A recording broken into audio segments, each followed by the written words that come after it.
All right, so last night we just got back from Izzy's family holiday Christmas party. Oh, yeah, because Christmas just happened. Yeah. And like initially when we were going, we were just going to go for the day and just kind of hang out because they do like big family Christmas. You said there's like a lot of people. And like I'm personally not a huge fan of big family Christmas. I like more intimate. Yeah. I like immediate family. Yep.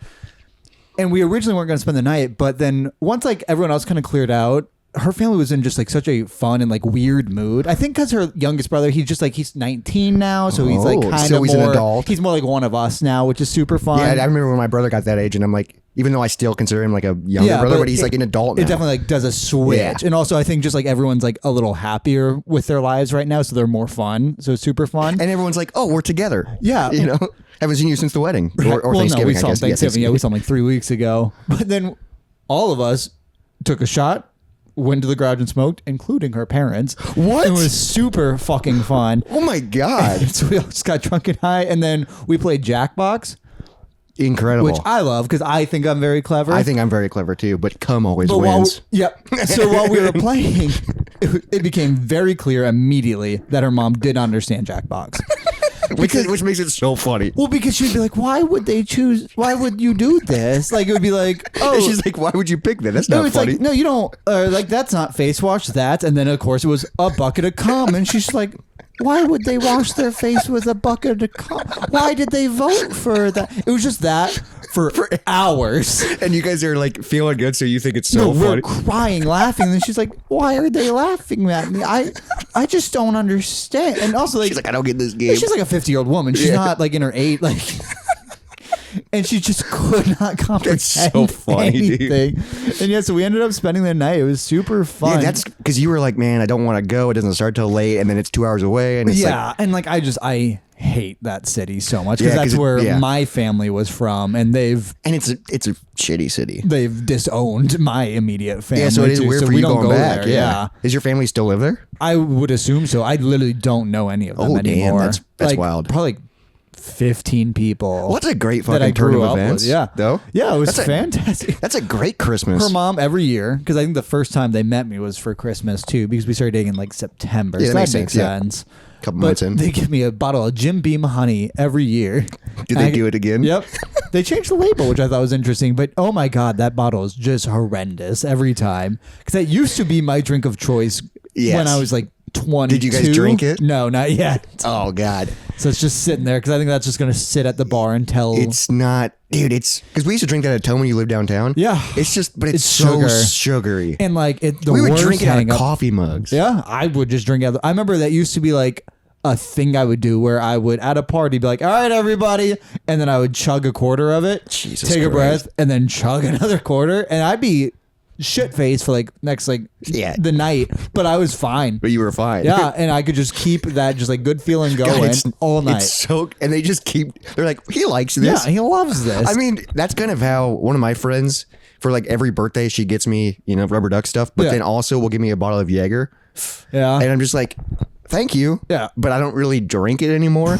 I mean, Jaeger's a rough one. I know. So like, there's so many times because we'll crack it open when I'm up there. So there's so many times I'll go in like her freezer or fridge and there'll be 3 or 4 bottles. Sure. And they're like, she's like, those are yours. No one else drinks those. And you're like, I don't drink them. I barely drink. Like I like do a shot. I mean, I like Jaeger bombs obviously, but like I'm not in that era anymore. Same with Jim, like the honey for you. Like you don't. And it is weird aging out of alcohols because obviously like the first one you age out of is like UV blue. Oh yeah, and I was drinking like what's that Boone's Farm wine? I mean Boone's Farm is just nothing. It was just terrible. Because like same with I've really enjoyed aging back into non-craft beers. Yeah, you're getting into like Budweiser. Domestic. Yeah, Budweiser was a big turning point this year. Budweiser is maybe my number one beer right now. You can thank Kevin Bacon for that. That's true. Yeah. I think I'd had it once before then and realized like holy shit. And now, dude, Budweiser. But then you got hooked, so then I started drinking it more, and I'm like, it's a good fucking beer. Pretty fucking good. I think it's like really heavy, like calorie wise and carb wise. Yeah, but it's one of the best. I think I would put it above PBR. Yeah, PBR has a unique taste, and PBR has a place. Yeah, we're at a shitty dive bar. Yeah, PBR is great. I love a PBR at a dive bar. Well, and like PBR used to, like when I was in a band, that was always with a free beer. Sure. So I drank a lot of PBR. That's fair. Yeah, I think we can get a PBR for $1. Yeah, at a bar with our employee discount. With our employee discount, we can get it for $1, which is insane because it's like that's so cheap. But I do like PBR, but it is a specific thing. What else do you think you've aged out? Because I feel like I've almost even aged out of Scotch a little bit right now. I would like to get that back. That's a weird thing to age out of because I feel like you age into Well, Scotch. you're supposed to, yeah. But like, because that's stuff that's aging. I've already gone into like my Scotch phase, and I've already kind of left, and I want back into that one. Man, I don't know because I've always been a High Life fan, and I still like High Life. I still drink High Life. I think I've been getting more into like higher up whiskeys. Okay. I mean, I still love Canadian Club, and I still love cheap whiskeys, but like we're drinking Jameson and sour mix right now. Is like a poor man's old or whiskey sour. Yeah. And it's not bad, but like it's kind of fun to like be like, oh wow, I'm drinking like a really good whiskey. Jameson's not a really good whiskey. No, I mean like when you get a good bottle. If you are, you get a good bottle. It's like when I went to a fancy restaurant last week. I think they made my drink with Knob Creek. Okay, yeah, that's about a step up. Yeah, that's about like a $45 bottle. Yeah, like it's a little bit I had some better. Knob Creek yesterday. Because I would say on the rocks. Even though I'd say Knob Creek is more expensive, I would choose Four Roses over any of those. Like that's I do about Four 40 Roses that's about $4 over 45. Maker's Mark, over Jameson. Yeah, I think Four Roses is a little bit smoother than Maker's. I think Maker's is overhyped, to be honest. Yes, it's fine. It's fine. Yeah. And I've drank a shit ton of it because one of my friends always has a bottle and we drink straight from it. Yep, she keeps it in her car dash. Well, that's her truck whiskey. Right, yes. And then she has another bottle that she just drinks for fun. And she brings that into the truck sometimes. Yeah, so then there's two truck whiskeys. Yeah. Well, you don't want to forget one. Yeah. You have one in case one breaks down. It's like, that's why I carry 2 straws with me. Yeah. In case one breaks down. Yeah. That's a Mitch Hedberg joke. Okay. You know who Mitch Hedberg is? Yeah, I know who Mitch Hedberg is. He's the R.I.P. the king of one-liners. But I think like one of the times he was on stage and he's like, I got 2 straws in my drink in case one breaks down. It's like, that's so funny. Because like, why would a straw break down? No one can. Well, I mean, now they do those paper straws. Yeah, the paper straws suck. But the issue is like you leave them in. Like, what? I guess we didn't go metal because it's not like a restaurant's going to give you a metal straw. Yeah, metal straws are good though. I mean, that's what I do usually. Yeah. Because I have. Well, I guess I don't have ones in my car anymore. Those are my old car. Oh, you used to have a bunch of them? Mm-hmm. I would keep a thing of those in my compartment. Damn, look at you, Mr. Environment. I never used them. And they always gave me a straw with my fast food. So, and now I'm just killing turtles. Well, they gave it to me. I bought the metal straws to be a good person. But it's pretty, going back to how you started. Right. That's a pretty good way to start your holiday season. Yeah. But to go back to what we were talking, do you remember when Trump sold plastic straws? Do you remember that? They were like $10 because like they were Trump branded straws? Yeah, and it was just to be like a fuck you, like you're trying to get rid of plastic straws. We're gonna buy Trump straws, but they were like $10 for like a very small pack of them. I don't remember that. It's insane. Can we still buy them? I don't know. I mean, he has so much shit on his store. Was his face on it, or like what was it? It probably just said like MAGA on the side. And it was just like a red straw. It was just a straw. Yeah, and like that was them being like getting the. If liberals. it was a bendy straw, that's a little bit. That better. would.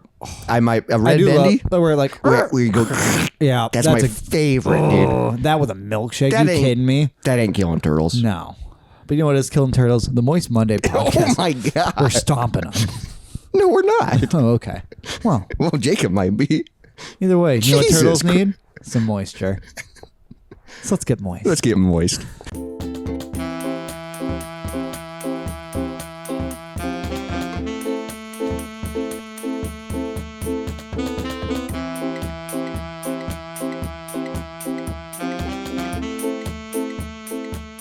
So I went on a work trip the other week. Oh, yeah? I had to go to Omaha to pick up a few arcade cabinets. Okay, that's not bad. A 90-minute, 2-hour drive. Yeah. And like, yeah, it was fine. The drive there wasn't bad either.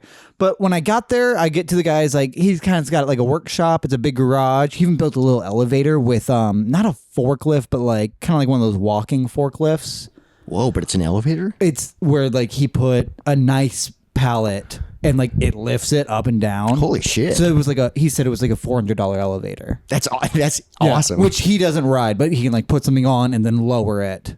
It's like that's genius. For storage and shit. Yeah. Yeah. Well, yeah, because his shop was upstairs, so it's arcade cabinets. That's so fucking you sick. Put it on, send it up. Wow. But yeah, I go up to talk to him, and he's on the phone. He's like, and he rents some space. I think the apartments he like owns or whatever right next door. Okay. He was talking to a guy about that. He's like, hey man, like I just need you to fill out an application. We can talk about it, but you want to call me back in 30 minutes? I'm doing something right now. Sorry. And then the guy was like, yeah, sure, but I just need you to know. And he just keeps talking. And he's like, hey, 30 minutes? We'll talk about it. It'll be great. And so I hear just like that part of it.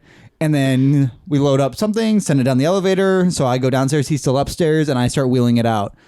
And then I wheel it out, and in the parking lot is this guy, and he's leaning out of his car. He's like, "Why'd you hang up on me?" I'm like, "What?" It's not me. No, because immediately I'm completely confused. Yeah, because I didn't even like connect the dots yet that are obvious. Like, what the hell? It was just some guy says, "Why'd you hang up on me?" I was like, "Excuse me, and sir." You're in a different town. Yeah, no, and like my truck is right there with the trailer. Why'd you hang up on me? I was just like, "What?" He's like, 30 minutes. I see you. And it's like, what? Again, what? And then he said something else, and I started putting together like, no, I'm working. I'm here for a thing. I'm just doing a pickup. And so then I wheel it out. He keeps talking to me, but I'm just like, no. And so I just wheel it out. And then I realize that I lower, because I'm loading it into a trailer that I'm pulling. Oh, yeah. But like when I pulled the trailer, I pulled it at an angle. So when I lowered the trailer door, it's hitting the curb. I'm like, and I'm also parked uphill and loading an arcade cabinet up a hill. And that's impossible. Son of a bitch. It sucks. Yeah. Should have parked better. Yeah. So I repark, whatever. It takes a minute.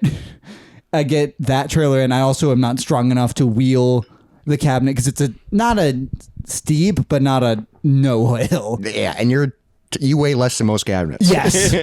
And so like I get it up, I like start to get up, but I just can't. So then I place it, and I have to like scoot it into the trailer. So it takes me a while to get that first cabinet. Yeah. And finally I walk past, he starts talking to me, and I keep walking. You're ignoring him. Yeah. And he's already mad at you. Yes. And then I wheel the second one now, and he just goes, "Hey, you selling those?" I'm just like, What? No. I'm just taking them. I just keep being like, no. And I'm always the guy who says like, no, my boss sent me here. Like, It's not even like this is my situation. No, it's just, I'm just, someone sent me here. I woke up this morning and was told to come here for this, and I'm doing that. And it's just very much, I keep talking about that. You selling those? Yeah.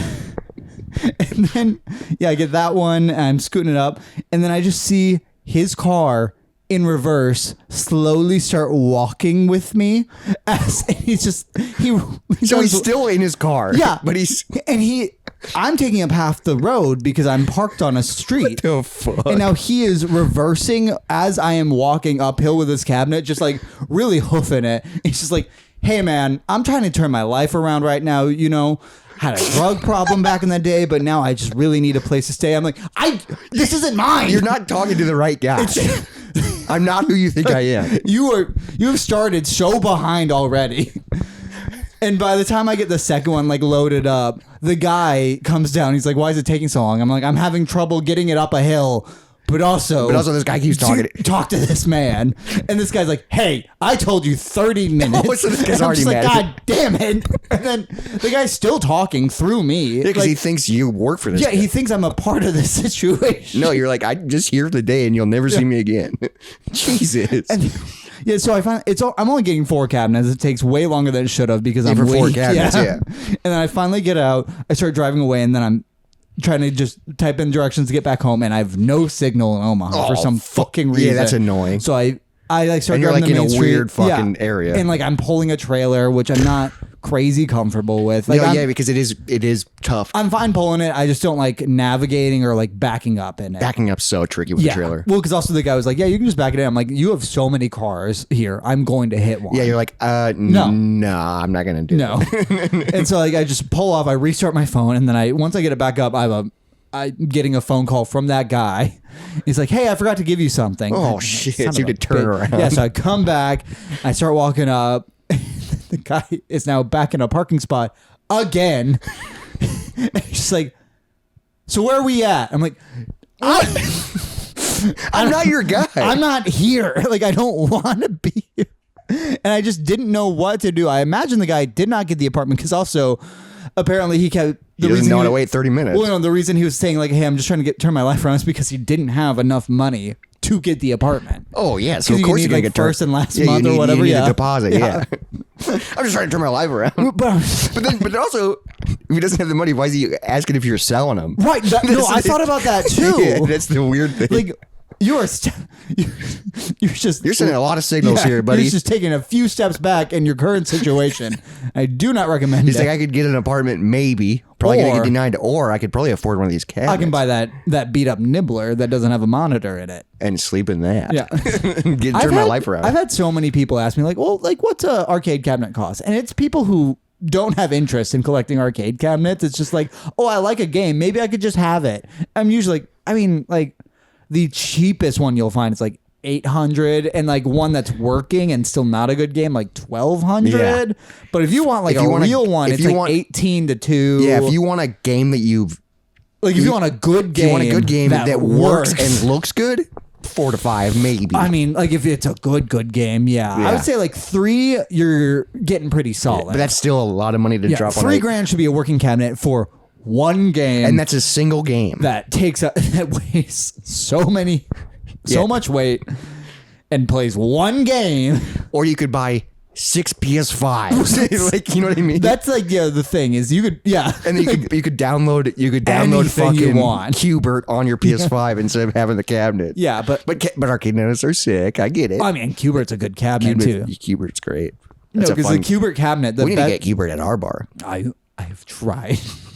I've tried so hard to get every good game, and they keep telling me no, and I don't understand why. Because I see them every day. But you were able to get fucking hockey. Yeah, bubble hockey. And I'm pumped about that. Bubble hockey is fun. So. Yeah, I turned up the volume on the national anthem and crank it. And it was before the bar opened. I tested it, and literally the downstairs bartender came up. He's like, "Hey, is that gonna do that like every 20 minutes or something?" I'm like, "No. I did the game, and I just didn't want to skip." He's like, "So you can skip?" I'm like, "Yeah, but I never would." I never would. Yeah. But also, when the bar is open, it's loud as fuck. Yeah. So you're not going to hear it. Right. Yeah. But because they have music blaring, and then people are yelling. But I let the national anthem play to completion.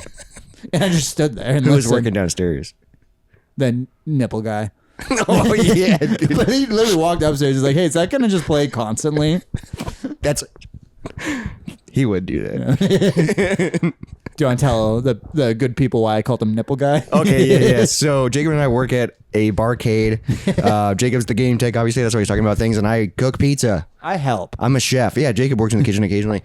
But it's the holidays, so all the employees decided to do, or I guess the manager set it up, is a Secret Santa. Yep. So I was like, I'll do Secret Santa, even though I don't know anybody that works there. But me, and I chose not to do Secret Santa because I don't know anybody. I thought it'd be fun, you know? And I'm curious. You know who has me? I don't. But I am curious because people don't really know who I am. Yeah, and they asked me some questions. I gave them some answers, but I don't think they'll go with it. And I don't know what it's going to be. But I think they're going to miss like $20. I think you'll get like a $20 gift card from them. That's lame. But I recommended some stuff. That's lame. Yeah. Well, I got my guy a gift card too. But I got him an actual gift. You spent way more. So I spent like $45. But I had to before the bit. Yeah. So the guy I get is a bartender. He's pretty cool, but he's kind of quiet. And all I know about him is he likes to read. I've only recently started learning about him. Yeah, too. He's kind of quiet. He didn't talk to me till probably 2 weeks ago. He doesn't. I mean, he keeps to himself. For a year. I keep to myself too, so I get it. I think he's kind of getting out of his shell because he's doing like things with other bartenders now, and like so that's fun. But all I knew about him was that he likes to read. So I was like, okay, I'm gonna get him a Barnes & Noble gift card. So which I think is great. He likes to read. I went behind his bar one time. I found 4 books. Yeah, and I was just like, who left this here? He's like, oh, those are mine. I'm like, so you just leave them here? He's like, no, I brought all those today. He's like, he brings 4 books to You're work. reading them? He's like, yeah. I'm like, I can't even watch multiple TV shows sometimes. No, he always brings 4 books to work. Insane. And they're like legit books. They're like real books. It's not like I'm reading a book about a drummer. Go dog go. Yeah. Yeah, he's reading shit from that's not Dr. Seuss. You know? he's like so I was like, I'm gonna get him a gift card from Barnes & Noble. You know, because then he can be like buy books because I know he's a reader. But then I was like, I don't want to just give him a gift card. Right. I want to get him like a gift, even though I don't know him. So Jacob and I were looking. What were we on? We were on. This Is Why I'm Broke. This Is Why I'm Broke, which I've never really been on, and that site is dangerous. So that's where I get most of Izzy's gifts. I think I've gotten you stuff from there too. It's just fun to look because some of it I'm like, damn, that's cool. But then you look and it's like, oh, that's $1,800. Yeah. What the fuck? But you can go like if you just type in like their $20 search. That's where we found this. And it's just weird shit. Because like same with like me, I don't technically need anything, but I like things. And it has so many things. And Izzy likes things. So they're just like, what is this? Yeah. And so what did you get him? So we were scrolling and I found something for about $20, which means I spent $45 on him. Shipping. I think shipping was free, but the No, shipping was like $15. Oh, was it really? Yeah. Oh, oops. So it was not an Amazon official thing. Oh yeah, because it came from Europe. That's why it took forever to get here. But I got him this thing called after dinner nipples, and they're after dinner cookies, like little chocolate mint cookies.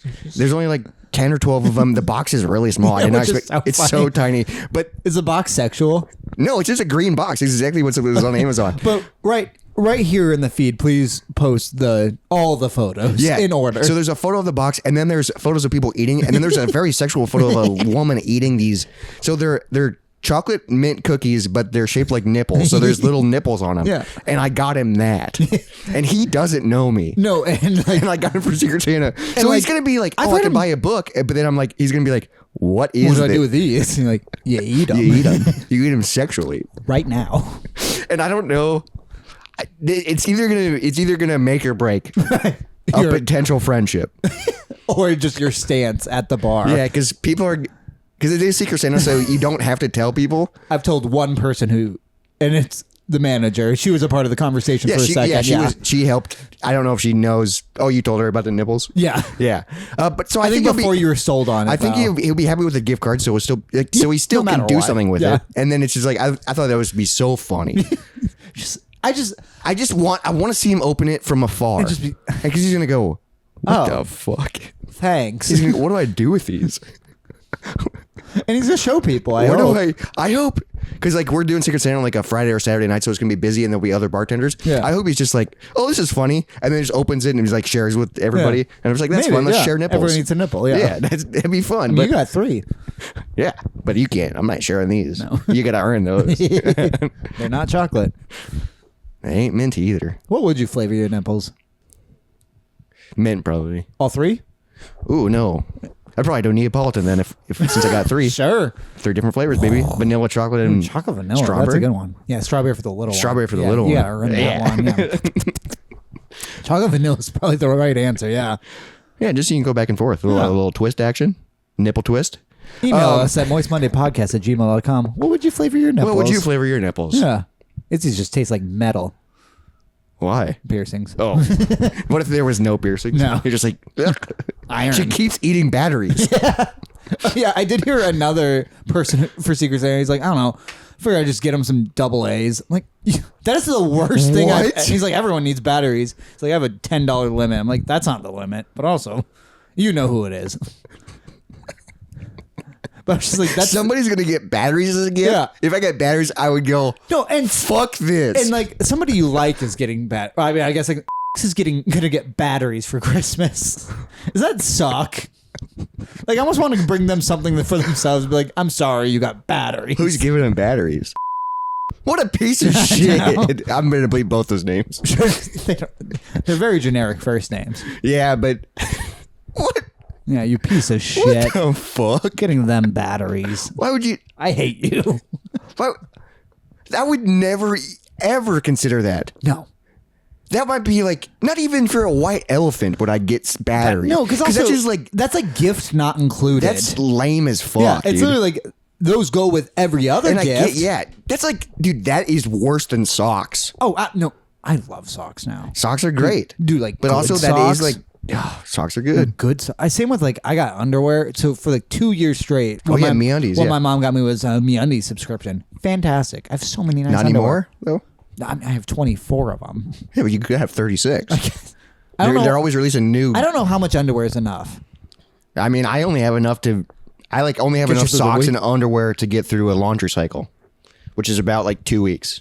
See, so I have more than that. Yeah, I have a month's worth. Yeah, that's pretty good. And right now, oh, they're purple. Yeah, they're spooky. There's an owl on them. It's gonna be blurred for people watching at home. You don't need. Just pull my cock out. You don't need to see that. But speaking of cock out, this is the last Moist Monday of 2024. Did you guys keep it moist this year? Holy shit! I hope so. Where the fuck did the year go? It's up my ass. Are you kidding me? So we thought it'd be fun to kind of recap the year in review, kind of, and discuss some of our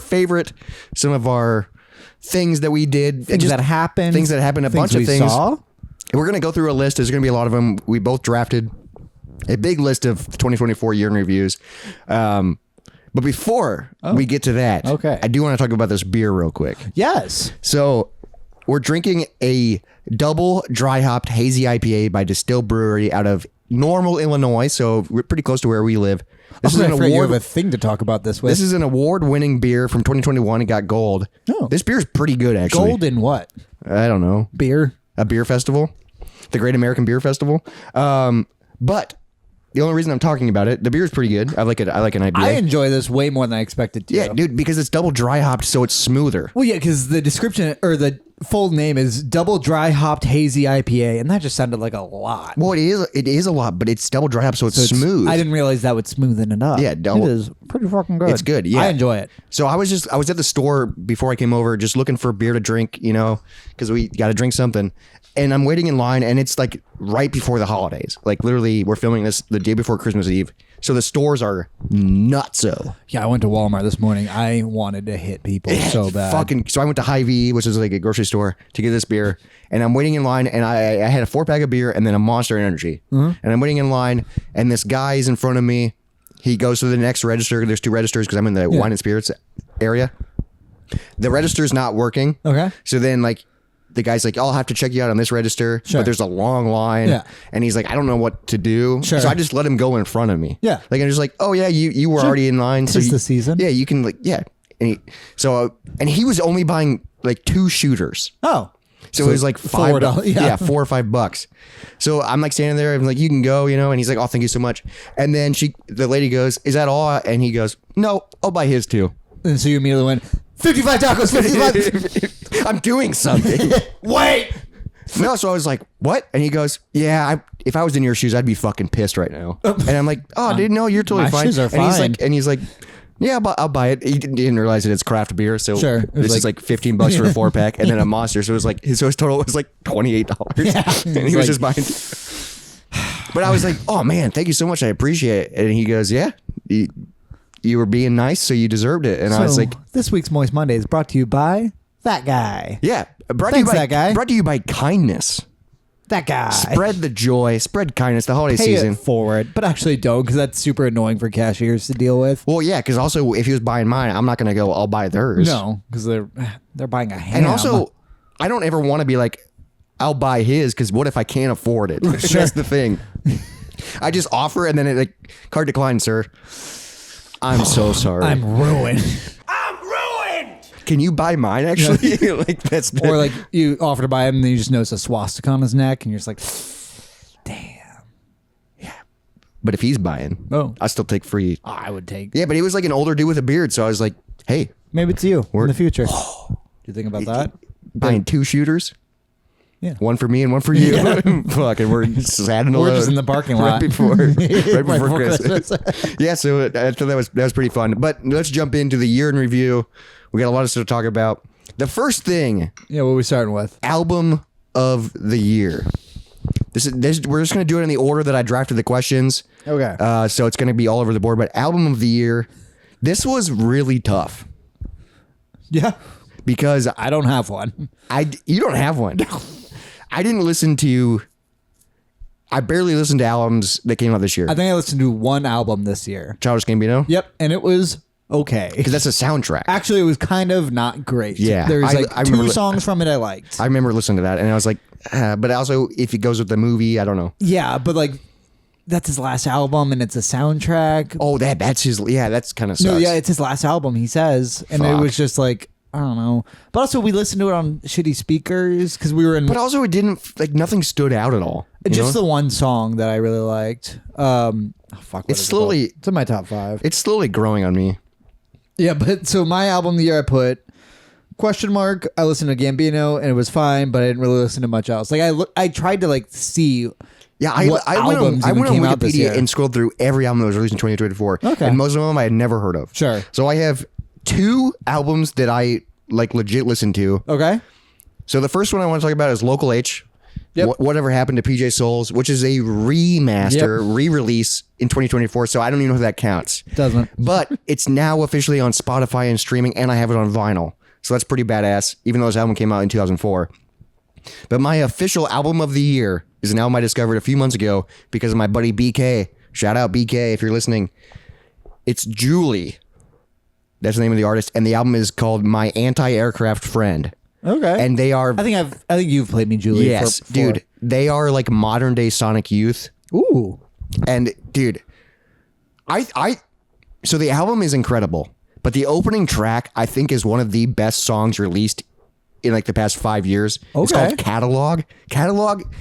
I know committing to an album is a lot. Go check out the song Catalog by Julie. It is it is amazing. It's such a good song. But that's all I got for albums. So that's your song of the year catalog? Yeah, probably. Because my song of the year was a single that is not attached to an album yet.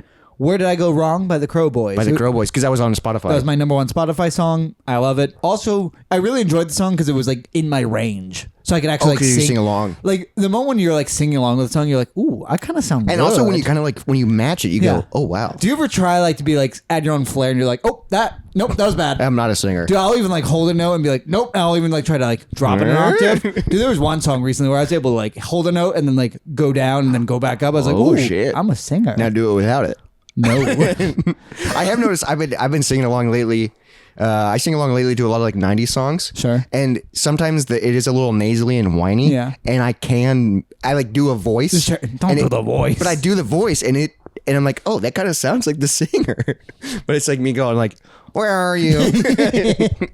No, it wasn't Blink. It's usually like Toadies or something. But like, This is a very specific thing. Yeah. But like, this kind of gets the ball rolling for like this whole discussion for your interview. Is I feel like 2024 sucked. Kind of a poor year for media. All like across the board. Except for podcasts. Yeah, Moist Monday podcast. Moist Monday podcast, pretty good. But I feel like, I mean, obviously there's a ton of albums that came out. I was scrolling for fucking 30 minutes. Well, because like even like for me, I was like, oh, like I really liked girl pop this year, but Chappell Roan, that album came out last year. Oh, did it really? Yep. Damn, 2023. So that's still. It just took a second to get big. Yeah. Okay. Wow. So, did she like release any singles or something? I mean, yeah, I think she did, but then she also but no albums. Everyone kind of like she maybe released an album. I don't think so. Yeah, I don't think so. Yeah. I think maybe like Good Luck. I think Beyonce released an album this year, the country album. And but like, I never I'm listened kind of to against that. Yeah, I heard it's good, and people were excited.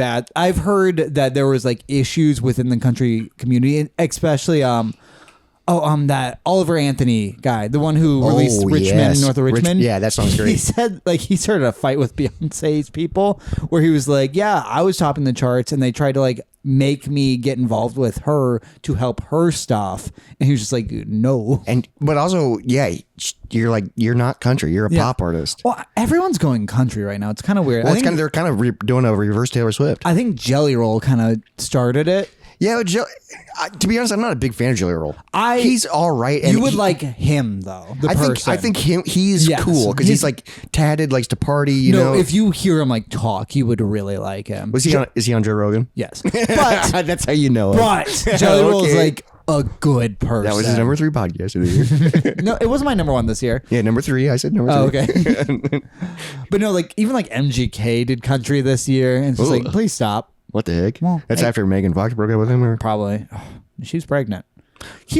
What's not his baby? No, his baby. I think. I don't know. Actually, I don't know. Yeah, because Megan Fox. Damn, she's still hot. Are you kidding? She's like literally like, if I saw that lady on the street, I would go, what the fuck? I would like short circuit. I'd be like, how are you a person? Right. Yeah. Like I feel like that would like get like a caveman feeling. Just like, oh, well, we live in the Midwest, you know, so. It's like Midwest 10, Los Angeles 6. Yeah. What's the Midwest Megan Fox? I don't know. I'm married to her. Whoa. I'm going to send Easy this clip. She is a beautiful woman. She loves Transformers. I think she's fine with Transformers. But like still, to this day, I cannot... God, remember the opening scene in Transformers? I cannot think of a hotter like person than Megan Fox... opening up the car hood and leaning over on Transformers. Like just that moment. It's so weird. They literally took a Hardee's commercial and put it in Transformers. Yeah. Like it was like, God damn. And it came out when we were in high school, so we were horny men. It came out before high school, I think. So we were junior high, so we were even hornier. And we were younger. I just learned what my dick was. And we were just learning that like, women are hot. There's more than piss out of here? Are you kidding me? Yeah. You got yellow piss and yellow cum. Yeah. What? What? What'd you say? We could change the color of your cum. Green.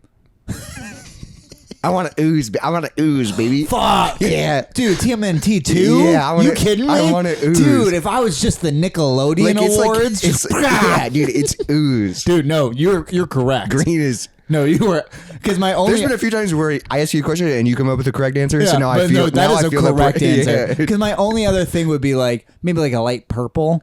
Did you ever see the Power Rangers Ooze movie? Okay, light purple. Yeah, I can visualize that. Light good. I mean, I love That's still purple. very 90s. Yeah. Yes, I love purple. Like I want something in a commercial.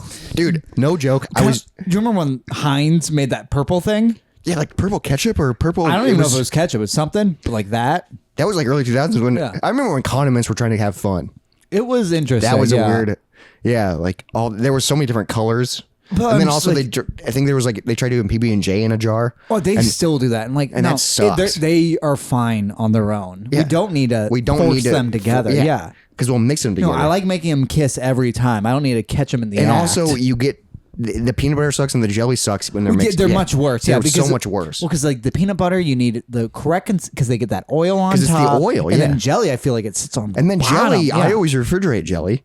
Yeah, you're right. Yeah, so it's like, but you're not cold peanut butter is harder to fuck. Yeah, you ain't. What? He's got purple fucking cum over there. No, but no joke. Today I was doing dishes, and I don't know. I almost sent you a Snapchat of this. Okay, but you probably would have thrown up. Okay, you're coming on your dishes. No. Okay. So I don't know what happened. Mold. Because it wasn't me. Yep. It wasn't mold. I was doing dishes, and there was like this. Cum. Yeah, dude. Like.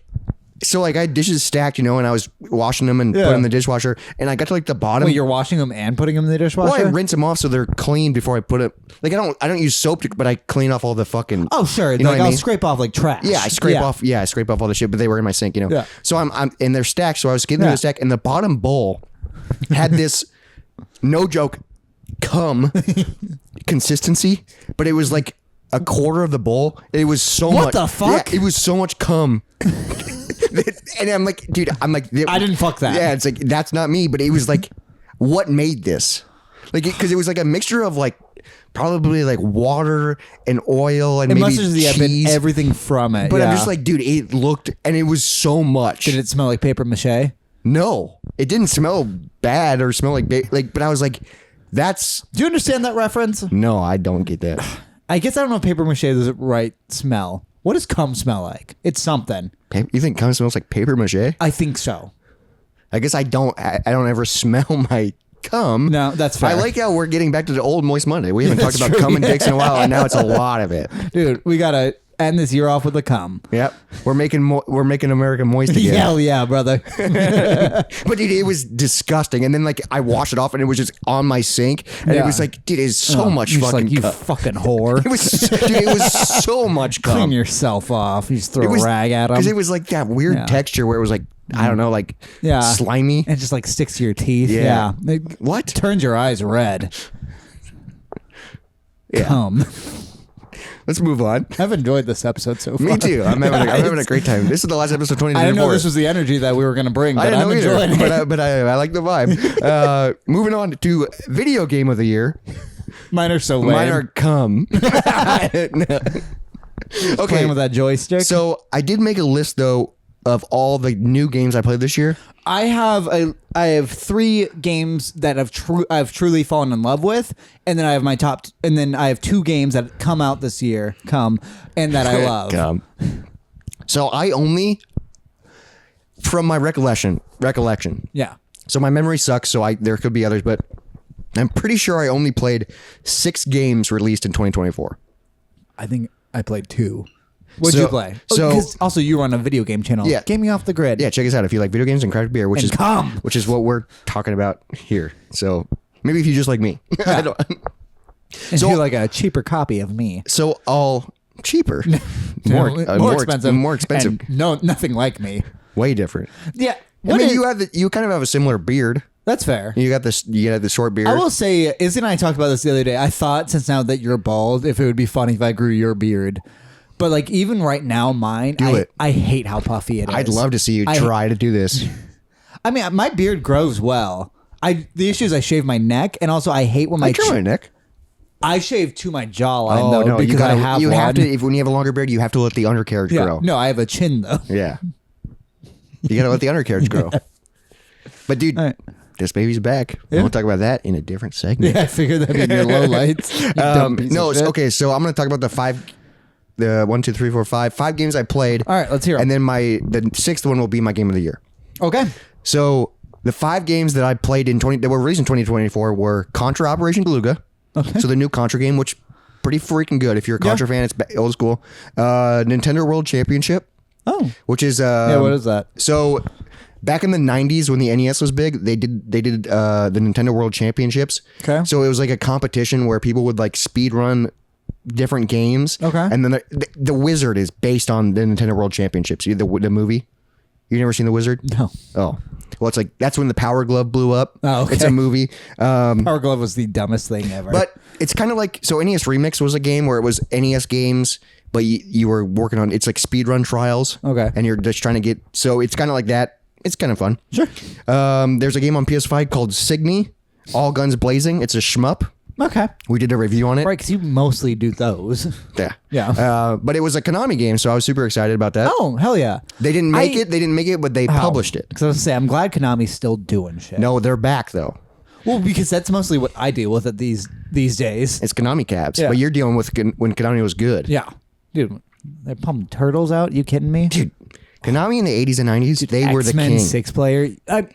Konami is You the can't king. beat that. Yeah. Well, they were the king of the arcades, but then also, I mean, Konami and Capcom, like those are the even on console back I'm in the kind of day. coming around to Capcom as far as like fighting games go. I See, kind of that's why I lean Konami because I'm not a big fighting game fan. well, I'm not a big fighting But game Capcom, fan, you get Mega but I'm Man. kind of leaning Capcom over like Mortal Kombat because who makes that?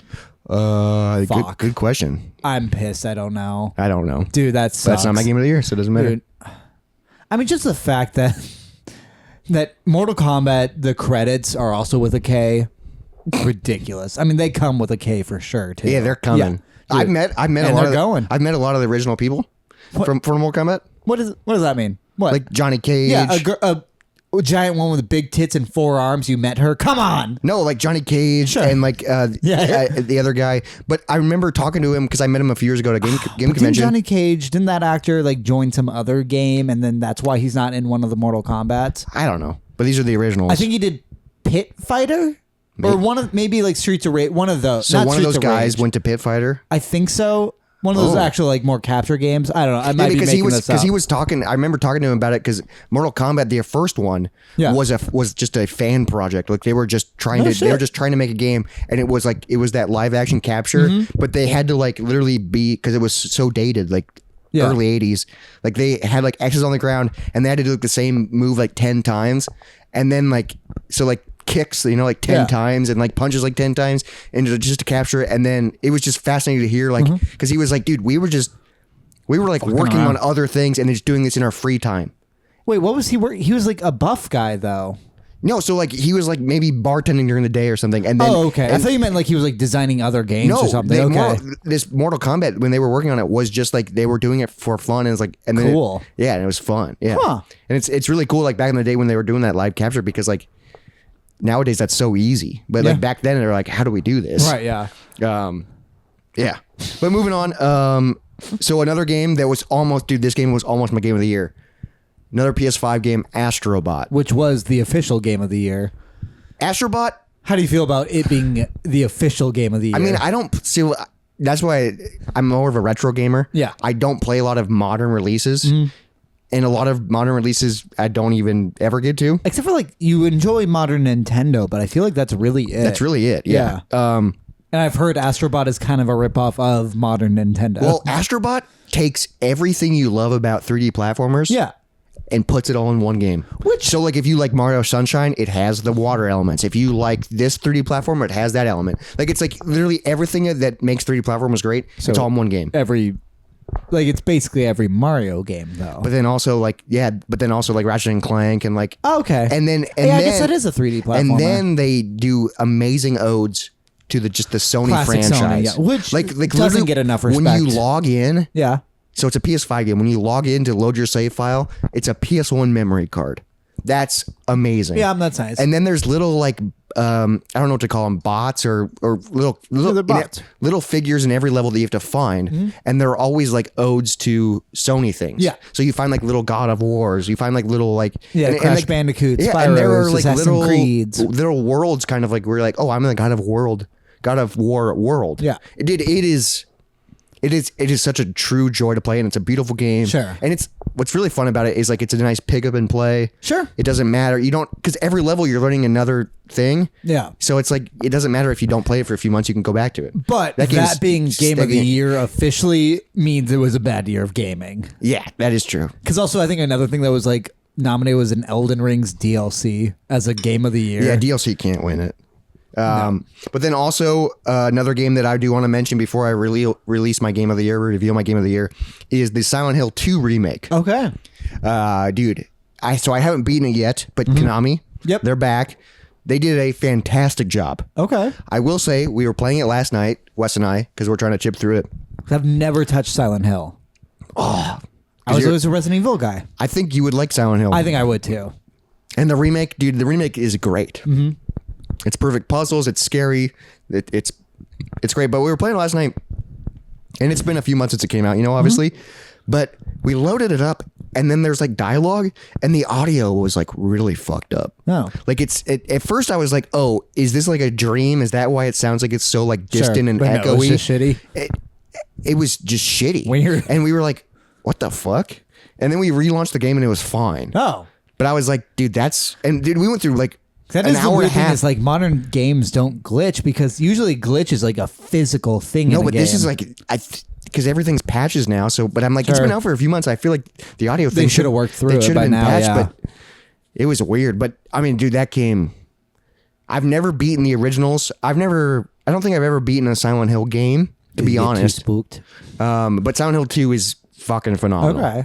But my game of the year is an indie game. Okay. Iron Meat, baby. Okay. Is that a platform It's a side scroll? It's a side-scrolling run and gun game. It's like a Contra clone. I think I've seen you play that So one. you would have seen us. It came out right before our 24-hour live stream. Yeah. and Is that the one where the developer was in the chat? Yes. Yes. Okay. So that's how that one looked fun. That's how we started our 24-hour live stream for Gaming Off the Grid. Is we played for like 4.5 hours because we beat it front to back, and the developer of the fucking game was in the chat. That is cool. And dude, I think. So I also talk about this in our year in review for Gaming Off the Grid. So stay tuned for that, or if maybe it's out. I don't know. We'll see. Scheduling wise, but. The game is great. Yeah. But I think it's kind of like your favorite meal. It's not just the meal itself, it's everything.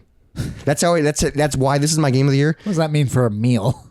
You know how like your favorite meal, it's like, oh yeah, but I was with company and like the stories. Like one of my favorite meals, I don't remember what the meal was, but I was in Seattle with Wes and it was like we got flown out by Konami. Wait, you can't remember what the food was, but it's it was your favorite creme meal? brulee. Okay. At a fucking Creme brulee. That's a dessert. but it was a small Italian restaurant, Sure. and we had wine, and we walked there, and that's when I got hit in the face with a bag of food. yeah. So it's like it's more than just the meal. Sure. So my game of the year, the game is amazing, Yeah, but it's attached to the 24-hour live stream. but also on top of that, the developer was in the chat for 4 hours, which was so fucking fun. The game is amazing, and what's fun is we discovered a bug in the game, and we were like, Ivan, fix your fucking game. Get on it. But it was a fantastic co-op beat. The music's great. Yeah. I think, dude, if Konami would have released that as a Contra game, people would have shit their pants. Okay. People would like that's it. That's my game of the year. That game is phenomenal. I think the company that made it, Retroware, they have done amazing things. Okay. They released Prison City, which is like a Shatterhand type game, which is from the NES. I don't know if you ever played it. Nope. But that game was phenomenal. I 100% of that. They're about to release a Castlevania-esque game. Okay. So they're really into this company. Ripping off. This company is like they're passionate about video games. They're not about just putting out video games. They're like, we love retro. I appreciate that. Yeah. So Iron Meat, Retroware, game of the year. All right. My games that I've played that came out in 2024 are lame. It is the remastered Star Wars Battlefront collection. You were 1 and 2. You were hooked though for I'm saying it's lame because it's a remaster. Yeah. Yeah. I mean, Silent Hill 2 was in mine. That's a remake or remaster. Yeah. So it's the classic PS2 original Xbox, or was that 360? It was OG Xbox, yeah. Yeah. Xbox was Gen 6, yep. Star Wars Battlefront 1 and 2 made by Lucas Arts. They're good. They're the exact same game. But it's the exact same, kind of. Well, and originally it wasn't. They messed up the beep, beep, beep, beep. Yeah, they messed with the sound But and you then were mad about it. I was pissed, and so were so many people online. Because why would you fuck with that? Yeah, no, that is the most nostalgic sound of that game. No, like as far as like retro games go for someone like my age, I feel like that is up there on sound wise. Yeah. So right here in the podcast, if you're just listening, here's the. And then my 2024 game of the year. Yeah, I mean, you only played one. That was the only new game. Is the remaster of Resident Evil 4. Oh my god! No, that's why the games fucking suck. I mean, also I don't have a next gen system. Yeah. So the only reason I'm playing PS5 stuff is because Wes found it for super cheap at a Salvation Army. How much did you find it for? He found a PS5 for $168 with a disc drive. Yeah, that's insane. Yeah.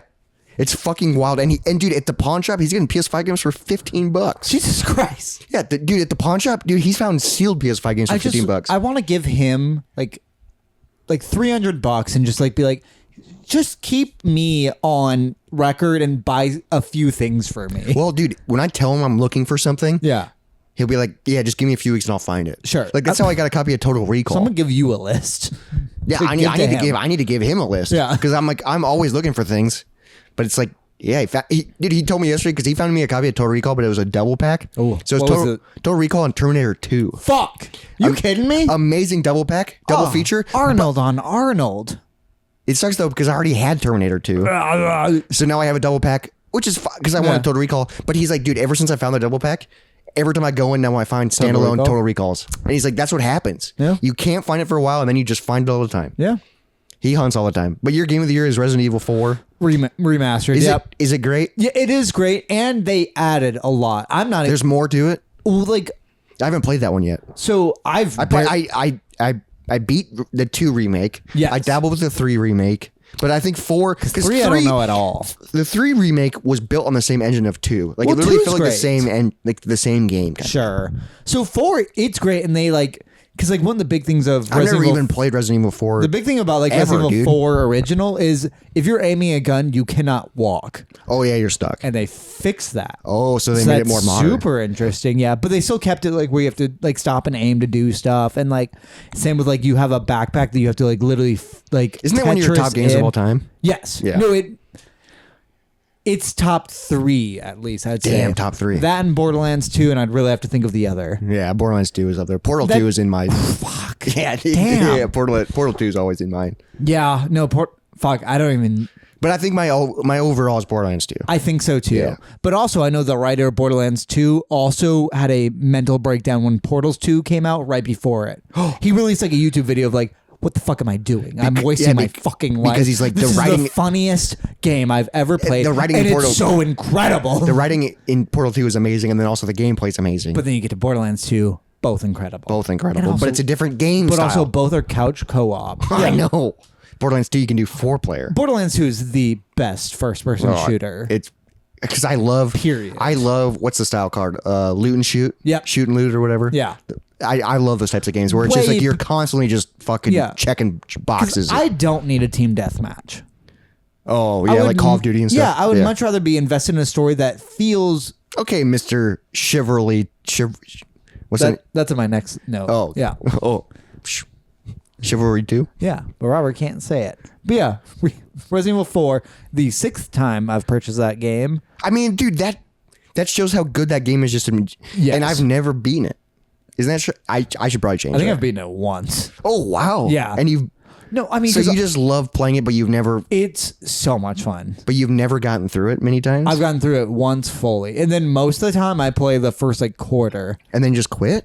It's just you just get so excited, and then you're like, I don't want to play. So I start it every October, basically, Makes and sense, then I lose it by December. Yeah, because you don't get. This remaster I do want to play all the way through because even like we're trying to force ourselves to get through Silent Hill 2 right now because now it's not October. Because even like Resident Evil 4, the remaster one, I play like this next area, like the area after like the Chainsaw Guy. If anyone knows, it's that first village. But also they put a whole new story in front of that one, which is super fun. So it's new content. So like for the first like 20 minutes I played the game, I had no idea. Like it was brand new to me. That's awesome. For a remaster. That's fucking sick. And I finally get to a place I know, and they still change some stuff. That's because, dude, that's one of like the most highly regarded games. So like you could get a lot of people pissed by doing that. But I enjoy it. But then I get to like the next area, and there's like a new kind of mini boss that I'd never seen before. Oh, and he was shit. super fun. Okay. And like that's where I stopped because he kicked my ass because I didn't know what to do for it. I do need to get back to those it. games, dude. But that is my game of the year, 2024, the remaster of Resident Evil 4. So real quick before we move on to the next category, we were playing Silent Hill 2 remake last night. Yeah. And we hadn't streamed it since like early November. So it's been like a month and a half since we played it. So we were like, I don't quite know what to do. We don't trying to remember where we're going and stuff. Wes takes the controller. It's a single player game. We're watching, taking turns. Yeah. And he's just like, we're in like a fucking apartment building trying to figure out where to go. And he goes through a door and it goes to a cutscene and we're like, okay, so this definitely did is something. We did something. And it's Pyramid Head. Fuck. It's just instantly a boss fight. Yeah. And we're like, what are the controls? Like, we're like, oh shit. What do you do? So, dude, we died like 6 times. That's a chunky. And then we ended up just like, you just have to shoot him a ton and then he eventually walks away. That's fair. But it's just like, I guess we know what we're doing now. A Because little we got bit. to we at least progressed. Fought a boss, yeah. But dude, Silent Hill 2 is great. Now going into, we're going to keep talking about video games. Yep. Is just games you played / beat this year. All right. Well, I'll start with my number 1 game I beat this year. Number 1, okay. Wheel of Fortune. Oh yeah, baby. I played it for 2 days and I reached level 40 and unlocked everything. He beat. I'm pretty fucking good at Wheel of Fortune. I beat you most of the time. I don't think you did. I beat you sometimes. I don't know if you did. I beat you a few times. I don't know I if beat you you a did. couple times. I do not know I if you beat you did. at least 3 times. I don't think we played 3 games. We played so many. Dude, that's because you don't remember because we've gotten high. That's we always true. get high and play Wheel of Fortune. That's when I'm right in the pocket, baby. Yeah, but then you're not. But I've not lost an online game yet. That's insane. Yeah, It's you so maxed fun. out immediately. Yeah, like within I think It's because you're either playing against young kids or old people. Like, who else your age is playing Wheel of Fortune? I don't know. Are you looking at how many hours you played I'm it? seeing if I can pull it up. No, damn. Ooh, but this year Star Wars Battlefront, 33 hours. That's a good chunk. Yeah, it's not bad, not bad. But yeah, that's the only game that I was off the top of my head. I was like, oh, I beat this. I've beaten other little games, but like, Yeah, because you play a lot of like smaller indie games and you discover a lot of weird I'm shit. getting into one I've been playing right recently. I guess. Well, I'll look what year it came out. That might have come out this year. Is it the Cult game? No, that definitely didn't come out this year. But you've been hooked on that Cult game. I've And I don't think finally. you've ever talked about that on No, the pod. I finally fucking kicked it. It doesn't say what year this came out. Killer Frequency. I've been playing that. I played that last night. Killer Super Frequency. fun. I've never heard of that. It's you're a radio DJ, and like there's a murder on the loose, and he kills the cops in your area. So you have to talk to a cop that's out of town, but they redirected your 911 calls to you. Oh, shit. So you're getting, and you're just in a DJ booth. So you're like just controlling a booth? Yeah, so you can grab a record and put it on, put commercials, change the So it's volumes. is it kind of like a Five Nights at Freddy's situation where you're watching like security A cameras? little bit. I think you can start, like, they've made me like go to like other rooms to look for hints and stuff. Damn, okay. But it's like people call so you. it's spooky a little bit. Yes, people call you and you give them suggestions, and if you give them the right suggestions, they survive the encounter with this killer. And Izzy and I have failed every single time. Holy shit. And like you just literally like listen to people get murdered. It's Yeah, super fun. Killer Frequency was free. I have the paid PlayStation Plus. It was really fun. Yeah, though. so I feel like what's fun is you're doing PlayStation Plus, so you get like you can stream games. Yes. But you are just like, I like indie games. and you just like scrolling and be like, oh, that's interesting. I've never, and it's always games I've never heard of. Well, because if they're indie games, then they also take very little to download. So Yes. I'll be like, oh, I'll download 10 right now, and they're free. Because it's like less than a gigabyte. Yeah. You know, instead of like Warzone that's 100 gigabytes. Warzone ruins Fuck- your fuck PlayStation. Warzone. Yeah. Damn, I was hoping it'd give me like technical, because I was curious like what even megabytes it is, Oh yeah, what size? but like it doesn't even tell me. Ooh, there's add-ons? Nope. But games played this year that like they didn't come out this year. Some of them came out I think like 2016 or whatever. But Yeah. like my favorite games that I've really fallen in love with, I'm gonna say Chivalry 2. Yes, you've been playing that a ton lately. That's like a more recent like free game. I even posted that if you guys are in the Game Mafia Discord. Yeah. Jacob is. And a lot of people listening, most people listening probably. I posted in the Discord there's like, has anyone ever heard of this? Yeah, 'cause it's dude, incredible. it's fun to watch. Yeah, it's just you're a knight in an army, a medieval battle, and you just basically like it's like 64 players online, and it starts with just you guys all running Just at each running other. at each other, just- and you swing a sword. You're not special. You're just a person. You're just a number. Yeah. It's kind of, well, it kind of is like Battlefront a little Yeah. bit. Yeah. But you're not fucking Star Wars characters. You're medieval you got a knights. sword or a bow and arrow. It's sick or as an fuck, axe. dude. I'm starting to get And good at it. I like how too is it is fighting, but then depending on you're either on defense or offense, and you're trying to if you're on offense, you're trying to push and break into a castle and take over the king or whatever. But work your way there. Where the game's 30 minutes sometimes. Yeah, so there's waves. So if you fail that, then the game's over. But if you progress, then it's another 10 minutes to get to the next. Or if you're on the defending team and you fail, then you're like, all right, well, defend this. Defend the next. So you're supposed to lose a few times just to get the game going. It's tough. No, and it's so hard to I've gotten a little good at it. It's so too. hard to get good at that because it's just chaos. Because people are everywhere, and I feel like when I played it, I accidentally kill my teammates all the time. Yeah, that's a big issue. That's a great game. No, that is, and that's a game that when you discovered it. I mean, it's a bigger online game, but again, I had never heard of that game. And I've played that for 17 hours. That doesn't seem right. Yeah, you probably played it. I think I've played it for more than that. We probably played it together 10 hours. Yeah, probably. So there's that. My next game is Cult of the Lamb. Yes, this is the Cult game. Yes. It's a weird indie game. You've been playing this for probably 6 months. Yeah, I've quit it for a while. Oh, you're now. done? No, I'm not done. I've quit it though because it is. Because you were addicted? I was so. It is probably the most addicted I've ever gotten to a video game. Oh shit! Because it's this game where you're this cute little lamb and you're running a cult for some old god or whatever. So you run a cult. So it's basically like Animal Crossing where you build a little town for yourself, but it's weird cult stuff where they worship you. The animation is kind of cute. Yeah. You know? But you get to name every cult member. So all of mine are political jokes, which is super fun. Yeah, dude. I mean, number one is Giraffe Epstein. Giraffe Epstein. And for local, it's Kib Webnolds. Yeah. Enjoy that. I've saved every name I've gotten. And you have what's so odd is your cult's grown. So it's how do you keep coming up with these? No, it's. I don't even. I had over 50 people. But it's fun, dude, because it's this is a game where I'm in charge, which is Jacob's dream always. Well, and then you get to be witty too. Yeah, a game that makes me feel clever is my kink. And also you get to be in charge. Yeah, and then also so he's fucking rock hard every time he's playing this. Solid. He's coming purple, dude. No, and then also the act, and also it's couch co-op too. Oh, you can do split screen or 2-player? No, it's just co-op. You share the screen. Yeah. Oh, okay.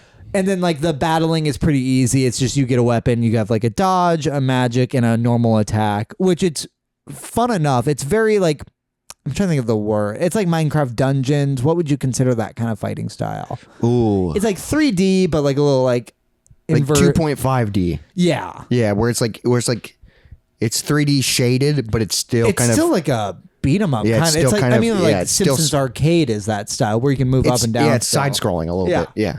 Yeah, it's basically just a side scrolling, just pretty basic action game. But then an overview. Yeah, and then you get to run the town, good mini games. That is top 10 games of all time for sure for me. I've never been so addicted to a game. You've been playing it. I'm shocked we haven't talked about it yet on the pod because you've been playing it basically all of 2024. Or at least no, not even. It was until you discovered it. It was second half, and then it derailed your life.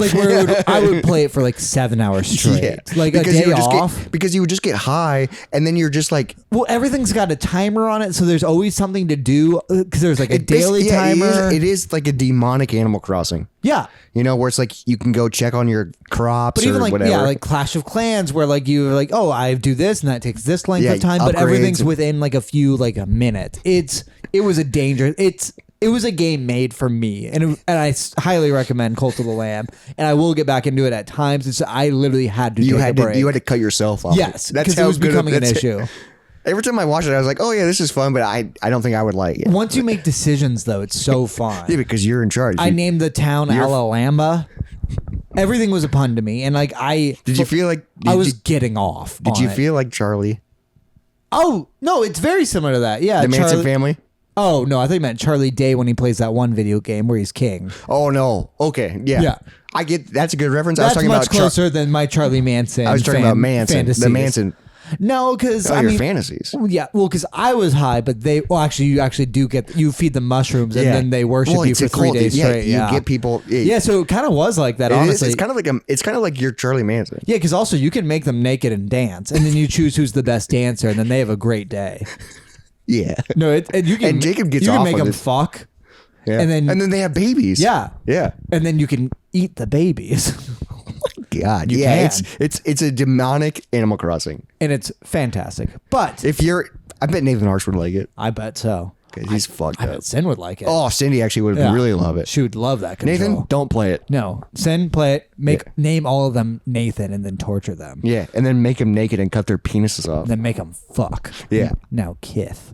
No, kid. But my number one discovered game of the year is Don't Starve Together. Oh, yeah. This is a game Izzy and I have been playing a lot and we've fallen in love with. It's like a... You've shown me this a little bit, yeah. I've never played it, but... It's a crafting survival game with a very Tim Burton-y feel to it. Yeah, the art style is very Tim Burton. Super fun. They update it constantly. Oh, that's cool. No, like they updated it 2 days ago, so I assume they added like a Christmas monster or something shit, like hell that. yeah. No, Yeah. it's all the time. And you guys, what's cool is you were telling me, every time you guys play it, you start over. Yeah. I mean, it's... No, because it's not even like Minecraft. We're starting over Minecraft fucking sucks. Yeah, starting over Minecraft is terrible. No, and like it was a weird game because like when we played it, she was like off hunting and I was like making a farm. You can with do its exact opposites. You can of do so our much. normal It's kind of play style. It kind of has Minecraft-esque elements Just because you craftability and you can survival. do kind of whatever you want in the Yeah. game. But it's more top down. Yes, It's more top down view, Tim Burton style. but that is my discovered game of the year. That's a great discovery. 2024 video games. I don't know the exact number, but I beat a decent amount of games this year. I'd imagine so. You have a YouTube I have a channel YouTube channel for playing but video games. 2024, I played a Sega CD for the first time, Okay, which is the attachment for the Sega Genesis. didn't know that existed. Yeah, The Sega Genesis is so weird because you got the Sega Genesis, then you get the Sega CD, I don't know if I've ever played a Genesis. and then you got the Sega 32X, No idea. which plugs into the top of the Genesis. Where's the Jaguar come in? That's the Atari. Oh, all right. That's a different console. There we No, go. this is all. So Sega released the Genesis to compete with the Super Nintendo. Yes. And then they were so ahead of the curve that they were like, okay, we're going to get into CD based because it was cartridge based. Yes. They're like, we're going to get into CD based games, Which cartridge is but they didn't want to release a whole new console, so they released an add-on for the Genesis that was Sega CD. Kind of cool. Can you imagine if It's really cool, but dude, if you were a kid, your parents would go, "I'm not buying you a thing." Yeah, that's fair. Yeah, and then there's the 32X, which is So it was good for all like the rich adult nerds. gamers, Yeah. yeah. But yeah, it didn't do. Yeah. Can you imagine being 20 when that comes out and that's your video game of choice? But then they released the 32X, which plugs into the top of the Genesis, which is back to cartridges. Yeah. I don't know if the order 32X probably came up before the CD, but Sure. it plugs into the top of it, which is cartridge based, but it's now instead of 16-bit, it's 32-bit. So Oh. like the games are more enhanced and bigger games. More bits. So it's like the Tower of Power, and we finally got the whole set this year. The looks Sega stupid. It's fucking sick because you got to fucking doom boom boom. Like it's like But I'm saying like visually does it look kind of stupid? it's bulky. Yeah. And dude, everything has to be powered with a brick. Sure. So you have these. So all three of them, if you want to run the whole thing, Well, you need 3 plugins? yeah, because the Oh, 32X. they don't. Well, they attach but still have a separate cord running. Yes. So there is a base for it. You can get it, which we have. We have the base for it. So it's Yeah. like the Genesis and the CD and the 32X, but they all have to be individually powered That's so with the stupid. giant bricks. Yeah. So it's like, how are you going to fit? Yeah. You gotta get one of those like little like cross joints. But Sega CD is pretty cool and one of my favorite games. So two highlights from the Sega CD era for 2024 is the Terminator. Okay. I talked about this to you a ton when we beat it. It is one of the best movie video games ever made. The soundtrack is by Tommy Tallarico, which he's kind of been doing some weird shit with like the Amico and shit lately. But he made the music for this game. The music is incredible. The soundtrack's so good. The gameplay is great, and it follows the movie so good. Like the first 5 levels are like back in time. and then it goes into the future. Which that's a good Like, way to do the dude, game. and it's a run and gun game, and it's so dude. The boss fights are sick. It is. And then there's cutscenes because it's the Sega CD. They could have actual like movie clips. Oh. So there's like clips from the Terminator Is movie. it still like a little shittier It's too, though? the quality's so That's shitty. what you want. But it's so fun, Yeah. dude. So we beat that game, and then 2024 because of the Sega CD, we got into FMV games, which is full motion video games. So Oh. so one of my favorite games that we played is Night Trap. Night Trap. We played this during our 24-hour live stream in the middle of the night. So it's basically, it's kind of like a Five Nights at Freddy's. Okay. So you're at this control panel, and you're watching a camera, and there's literally like full action movies going on, like scenes are going on. Oh, interesting. But you're controlling cameras. I see a lot of women in bras. Yes, it's Yeah, it's one of those games. They also re-release it for the PS5 for $70. Yeah, so there's a limited run version. We have the limited run version but it's for the Sega CD. So the goal is this house is being ambushed by these vampires or whatever. Kind of look like ninjas. Or what, I don't know exactly what they are, but your goal is you have to go through the cameras and find them and then get them in the traps. Oh, they are vampires. Yeah, get them in the traps. Okay. And it's so like I had a whiteboard. Wes was playing and I had the whiteboard and I was writing down time codes where it's like 34 seconds living room. And then you have to, at 34 seconds you're in the living room, you hit the trap, they go in. Okay. But the only way to trap them is to be on that camera and there's like 6 different cameras to watch. Okay. And that's the FMV game. So you can't play it. You can't beat it the first time you ever No, pick the first it time you up. play you go, what the fuck And am I you just doing? watch these women die in their bras. The whole point of the game though is there's a whole story going on, but in order to beat the game, you can't watch any of it. Sure. That's really because funny. you have to be in the other rooms to capture the people. Yeah. But there's like a full motion, like it's fun. So there's a bunch of other ones. Night Trap is so fun. It's a very expensive game, but that was a fun thing. We also got into the came out. I think after the Genesis was the Sega Saturn. Okay. I got in the Sega Saturn a ton this year in 2024. Super into retro. Sure. Great time to get into it. But by getting into the Sega Saturn, I discovered one of my favorite games of the year, Okay. Scud. Yes. The Disposable Assassin. It is a... I do want to play that We game. know Death ran it, Yeah. which is so dumb. We were the first on YouTube. Did you tag Rob Schraub in it? We should have. You should have. He probably would have responded. I mean, we bought his comics and he sent it from his house. Like, I have his house address. Yeah. We should go there. Yeah. But, dude, it's so fun because it's a Lycan game, but also it's a Side scroller, right? side scroller, and you can play it in 2 different ways. And when you do it co-op, one person plays as Scud as a side scroller, and the other guy's on the light shooting gun. the screen. It's Yeah, so that's so sick. cool. And it's like the game is broken and has flaws, but it's so fun. Nice. It is so fun. So that was really great. That was a great discovery. And then another highlight discovery, or like just games I beat and played in 2024, is I did a 4-player Left 4 Dead LAN party. Fuck, I do miss Left 4 Dead. Dude, it was my first time ever doing 4-player Left 4 Sure. Dead, and we beat it front to back. Our goal is 2025 to do Left 4 Dead 2 4-player LAN party. All right. Dude, it was so fun. I would get in on that. Dude, because we did in Wes's basement. It was sick as fuck. And then also on top of all that, I 100%ed a few games. 100%ed. So I 100%ed. It's almost sad what you've 100%. Well, I 100%ed a couple like Lycan games and all that stuff. But yeah. The Switch games are the big ones. the you 3 100%. games that I want to talk about that I 100%ed took up a lot of time. Sure did, bud. So I started the year off January of 2024, 100%ing Lego Star Wars. That's how I started my year. Which, if you've ever played a Lego game, you know there's a lot to them that you don't care about. But Robert did. Yeah. And was it worth it? As far as like the game awards go? I mean, at the end of the game, they just give you unlimited money. But you 100% so you have everything. Would you say that's the worst award you got for 100%ing a game? We haven't got there yet. So no. The next game I 100% was Far Cry Primal. Oh, it's a lower level Far Cry game. It took me about 30 hours to 100%, so it wasn't bad. Okay. So Fine. Yeah, but like, what'd you get for that? Just an achievement? just an achievement, yeah. I mean, Far Cry Primal, I did have fun with it. It was a fun game. Yeah. I think Far Cry 5 is still the best Far Cry game. By far. But Primal was fun. Like, I don't even think anyone argues with that. But then, what took up most of my time in 2024 was I 100%ed Legend of Zelda Breath of the Wild. So I got all the fucking shrines, Like all everything, and all 900 Korok seeds. And what'd you get for 100%ing that game? God damn. So I spent so much time because towards the end, I'll be honest, I looked them up. I had to get all you have 900. the whole map, and you have 2 left. And even looking it up still took me so fucking long to find them and get them done because there was 900 of them. At the end, you get all 900. You go talk to the fucking Korok guy, and he goes, "Oh wow, you got them all. Here's a gold turd." Like literal turd. It goes, dude, literally in the thing. I have a photograph of it. It goes, "He gave you this. It smells like crap." Like it's a golden turd. Yeah, that's what you get. And that's the end of the game. That's what you get. Yeah. But dude, I kind of like 100% in games. I have no need to. I do have like I do want to like start beating retro games in 2025. That makes more sense. Yeah. Because there's a few games that like are classics that I've never beaten. Sure. Like I've never beaten Donkey Kong Country. I would love to beat that. I think the last time I played that was with Taylor. and we think that the game was like a little glitched out because we couldn't get anything done.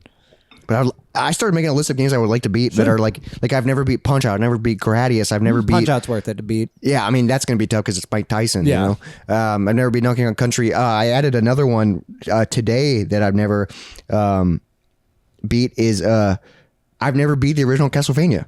Oh, okay. You know, I'd like to, and I've do never that at work. And one of my favorite Castlevania games, Symphony of the Night, never beaten that either. Nice. So like I even though I love 100% in games, I want to like 2025. My resolution is to like beat more games. The games you actually enjoy too. Well, and also it's like I run a retro gaming YouTube channel. I should know more. I should know more than what I do. All right. So what is your discovered game of the year? Probably favorite discovered game of the year, probably Scud. Sure. Because we were working on our Sega Saturn Like Unbind guide. Mm-hmm. That's the only reason we discovered it. Yeah. And we kept putting it off. Sure. Like it was like, because we heard that it was only partially like un. Did Wes feel the same way about it that you did once you actually started playing yes. it? Okay, good. But we were both, before we played it, we were like, I don't want to play this. We saved it to the very end. We played everything else on it. And then when we played it, we were like, oh my God. Mm-hmm. It took over our lives. We bought the comic books. Wes bought the fucking graphic novel. Finished the comic books either. Yeah, he bought the full graphic novel, like the thing. The one I have. I have a signed comic book by him. By Rob Schraub. Yeah, we bought the game physically, and the game physically for the Sega Saturn, it's like a console that didn't do well. It's only like $40 because nobody nobody wants it. Like, sure. And the game is broken, but like dude, that game's great. All right, real quick before we move on to the next category, I do want to bring up some more stuff with video games. So I do run a gaming YouTube channel. Obviously, that's where a lot of the shit that I play and do comes from. Heard. But I do want to bring up the games that I played with you in 2024 because we've had a great time. Because usually on Moist Mondays, oh shit, yeah, we have another discovery that I didn't talk about. Usually on Moist Mondays, we record the podcast and then we hang out and play video games. Yeah. So you've already mentioned Wheel of Fortune. We've been doing that lately. That's been a fucking blast. Chivalry 2. Yep. That's been a fucking blast. What's that stick game? It might just be called Stickman Fight. The Stickman Fight? Dude, that game, we played that game. That game is so fun, and I think that'd be fun 4-player. It's so stupid. It's kind of like Smash Bros, but you're stick figures. And it's very quick. It's very quick, and the arenas change as soon as people die. Like, it's one-hit kills, but it doesn't stop. It just keeps going and going and going. Let me look up the name.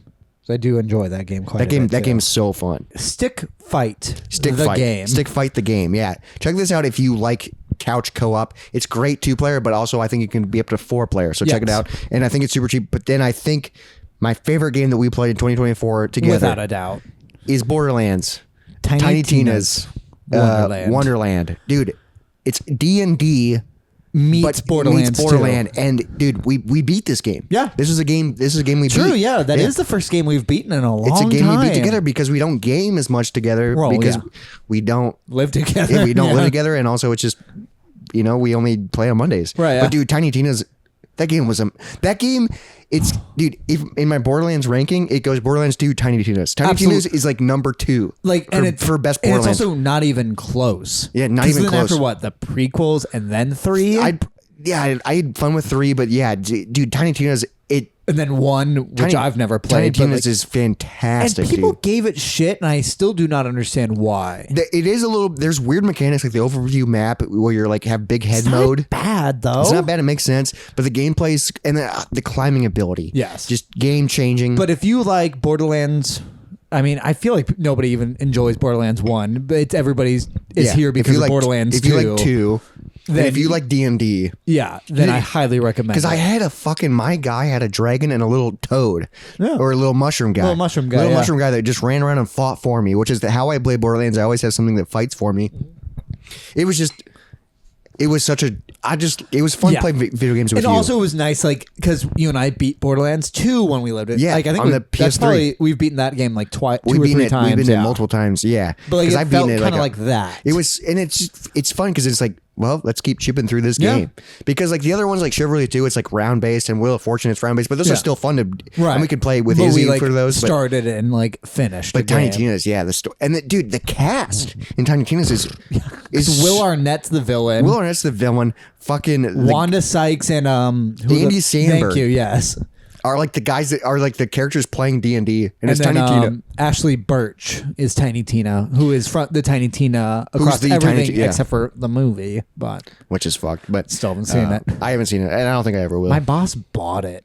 Why? I don't know, but it's available at the shop. I just have not. I feel seen like it that yet. would be a good movie to put on in the background because I'm sure. I want to hate watch it though. I'm sure there are scenes though. I bet it's pretty. I'm sure that like fight scenes are like, oh, that's Borderlands. I bet it's not even though, because you're watching senior citizens do it. Yeah, you're watching Jamie Lee Curtis. Yeah. Who is not Tannis. And then Kevin Hart shooting a gun. That drives me nuts. He's a foot shorter and way funnier. Like Roland's 3 feet shorter. Yeah. And like fucking 200 pounds lighter. But also Roland's not funny. Roland's and that's a serious usually guy. the joke is that he's not funny. But also in Tiny Tina's, Roland is a big part of the reason why Tiny Tina's exist. But he's dead. That's the spoiler. For Borderlands 2, which came out over a decade So this ago. is a sequel to Borderlands 2 because this is how Tina gets dealt through with it. Yeah. Because playing D&D. But Tiny Tina's, dude, that was a fucking blast playing that. So yeah, I just wanted to bring that up real quick. Just playing games with you is fun. That is top 5. But then also, dude, for sure real too. quick, playing games at your bachelor party, like N64, and also our New Year's plans. Yeah, we're gonna play retro video games. We're gonna play some PS2 games that we haven't played in probably 10 years. Since that New Year's Eve at your shitty apartment. Remember we had the 2 TV set up? I have a photo of that. I don't remember what games we played, but I think it was the games we're gonna play this New Year's Eve. But we had 2 TVs for some reason. Was one for like the ball drop and one for video games? I do not remember the second TV. I have a photo of my DMAC apartment. Oh. Is that where it was? DMAC? Yeah, it was a DMAC apartment. I had 2 TVs. Maybe it was because your girlfriend was literally asleep in the other room, and we were just giggling in the other room. I can't wait to play it because I don't think I like that game. We'll see. Yeah, but I'm excited. Now moving on to book of the year. Okay. This is a new category. Yep. Because I've been reading. Jacob, have you read any books in 2024? My book of the year is Atomic Habits. The Hey! book you recommended. A book that I listened to it in about 2 days, and it has helped my life. And also, you're still applying it. Yeah, the number one thing I got from it is habit stacking. Habit stacking. And then, which is like, anytime I play, so like the only game I really like play right now, except for like the story-based games, but if I'm just want to pick up and play something, it's Chivalry 2. Yeah, it's kind of like your Call of Duty or something. Yeah, and between every game, I do 20 push-ups or 10 pull-ups. So if I really want to play a game that day, or really want a game that day, I'll do 100 push-ups, and that adds so much to your day. So because of that, Atomic Habits is my book of the year. That's wild because that was a recommendation for me. Sure was. Because I was like, I think you could. Because then within the week, I finished it. Because I was like, the book is simple. Yeah, it's just stating the obvious. But it's, I mean, that was a whole episode. Yeah. It's the obvious needs to be stated, but it's like, it's obvious shit, but sometimes you need to be like, hey, if you just do this, your life will be better. Well, yeah, you'll have shit on your face until someone holds a mirror up to you. Like, and then you it's go, just, oh, wow. Yeah, exactly. Yeah. Obviously, I need to clean my face. I need to do shit. So I've, at this point. You're like 6? No. More? No. Oh. Less. Okay. Don't. I think I've read at this point 3 or 4 books this year. Okay. And most of them have been in the last quarter of the year. Yeah. Because I started. in the last 2 months. Yeah, the last 2 months. But I think my book of the year, Atomic Habits was great, but I think my book of the year is Chaos. Sure. And I just haven't finished it yet. That was the first book I read this year. I mean, I finished this year. I probably started it last year. Mm-hmm. But that book, I did this year. I did a whole, moist, mentionable fucking. Why did I name it such a fucking... Whatever the Moist Book Club is. I can't remember. You just need to rename to Moist Book Club. I can't rename it now because it's already Moist Manuscripts. Mentionable Moist Manuscripts. That's what it is. That's not horrible. But it's just a tongue twister. Yeah. But Chaos, it's a big book. Like it's like I have it right 700 pages. It's thick as hell. And there's a lot of hard names and it's a lot of...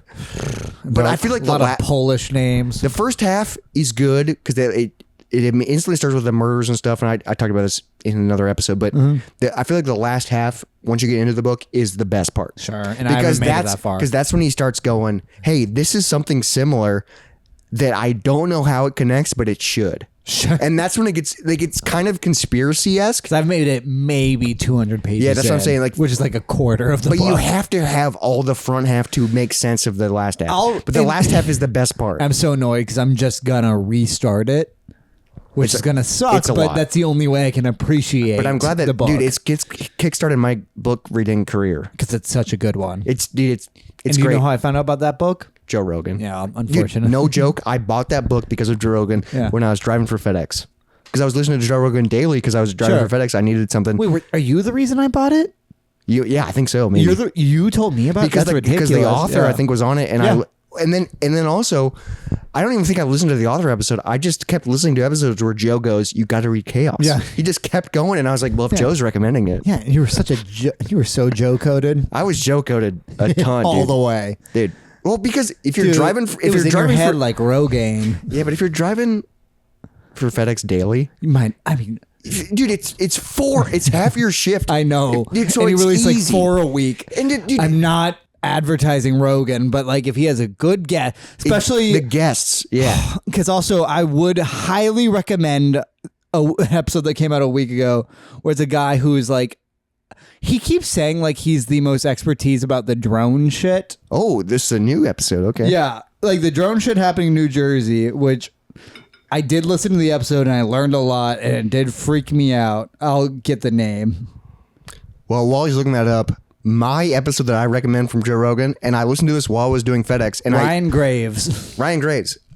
Okay, so he's like an expert on fucking He's a crafts? former Lieutenant U.S. Navy and F/A 1850 pilot who was the first active duty pilot to publicly disclose regular sightings on unidentified aerial phenomenon. So it's that is the perfect Joe Rogan episode. Yes.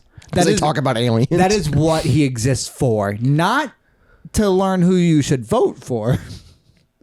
But to learn about aliens. I'm not listening to Joe Rogan to impact my life. I'm listening to it for fascinating people. Yes. But my episode that I recommend for Joe Rogan, I listened to it when I was driving for FedEx, is his episode with The Undertaker. I did listen to that. I sent that to you because I was like, you got to... That was a good one. It was... Because I love pro wrestling, but it was a lot of... He does a lot of pro wrestlers. It was a lot of... But dude, I feel like The Undertaker episode was just like... It was just fun. Because it wasn't super like... Hulk Hogan, not great. But I feel like it wasn't like... You didn't have to be a fan to enjoy the episode. Who's the Nature Boy? Ric Flair. Also not great. Well, he's like fucking so old, dude. He shouldn't be alive. They're all selling edibles now. Of course they are. I don't understand. Of course they are. I don't understand that route. I also don't... Undertaker, I think, is... He's a Papa T now. Yeah, he's Papa T enhanced. But now let's move on to something more positive. Yeah. 2024 media. What's your 2024 movie of the year? And we kind of started this earlier. 2024 has been a bummer of a year. It's kind of been 2024 has kind of been a bummer. Like I feel like nothing has. There's been decent things. I wrote down every movie I've seen in 2024. So did I. I watched 5 new movies this year. I watched 5 movies that came out in 2024, and half of them suck. I do have a movie of the year though. I've seen 13. Oh, well over half of them were not good. Yeah, you saw 13 movies that came out. Came out this year. All right, you go first then. All right, because you've probably seen, or I would assume most of yours watched are in my list. Yeah, I've probably seen most of them. Madam Web. Haven't seen it. Yeah. Real shit show of a movie. What a joke. A lot of hot women doing dumb shit. Like it's not good. Real quick, pause real quick. Yeah. We were coming up with a future segment for Moist Movie of the Month, coming up with female actresses. Yeah. And we asked one of our favorite bartenders, hey, who's like, I went up to him and I was like, underrated. Who's like an underrated actress that like we could add to this list? And he goes, oh, wow, that's tough. Let me think. Like he's like scratching his head. And he goes, you know, to be honest, the first thing that came to my mind, Dakota Johnson. So we wrote her down. And Dakota Johnson's in that list. But I'm like, what? And he goes, yeah, I just watched Madam Web. And I'm like, she's not underrated at all. No, Madam Web was not even like so bad it's good. It just sucked all the way through. I feel like she's not a good actress. She's awkward. Yeah, it's kind of like a Kristen Stewart kind of thing where like she was awkward at first and then she got really good. No, but Kristen Stewart's awkward, but she does it well. Well, it's just. Have you ever seen American Ultra? Yes. Dude, it's just that Twilight sucked. Well, yeah, but then she like kind of found her niche and she ran with it and she got incredible. And then now she's tattooed up and she's so hot. Yeah, Dakota Johnson. I haven't seen any of the Shades of Grey 50 films. Shades, yeah. So the 50 Shades I do like. If she helped take down Ellen, which is fun. Oh, is she? Yeah. She was on Ellen a lot, I think. Yeah, she's one of the reasons Ellen is no longer famous. Well, I mean, her show was over anyway. So. All right, and then next, Ricky Stenicki. Ricky Stenicki's on my list. I know, fine. To be honest, I was excited to see Santino in a movie. To be honest, that movie was fun. It wasn't bad. I don't dislike John Cena. That came out early in 2024. That movie, I thought these are in order of release. Yeah, okay. That movie, I thought was going to be really bad. It was better than I expected. I watched it in the background while I was editing. So, like, I did enjoy it because I wasn't focused on it. Yes. And it was fun to be like, oh, it's Andrew Santino. It was John Cena. Yeah. It was, dude, Zac Efron. Right. It was a Zac Efron film. Like, dude, so I feel so bad for the other guy who I don't remember. Yeah, he's like, oh, I get to be in this all-star cast. He was like a cute black guy who played a gay character. And like, was like, he was great in the role. No idea what his name is. I know everyone else. Yeah, that movie is like, oh, I enjoyed it, but I'll never watch it again. Oh, or if I do, it's like background. I've seen it like 3 times because my boss puts it on the background. Because he bought it. Because he probably bought it for $50. No, not $50. Dude, they keep buying shit on like. I mean, that's a good background. But they buy bullshit on like Fandango and be like, oh, I own it, so let's watch it. So I've seen 50 movies 8 times. Also, what's so wild? I get. It's convenient because you guys work in an area. Instead of buying 3 movies, they could just get a streaming platform. Oh yeah, that'd be so much easier. Or buying 1 movie, or just fucking have DVDs. Well, I mean, but like we're not gonna bring them in.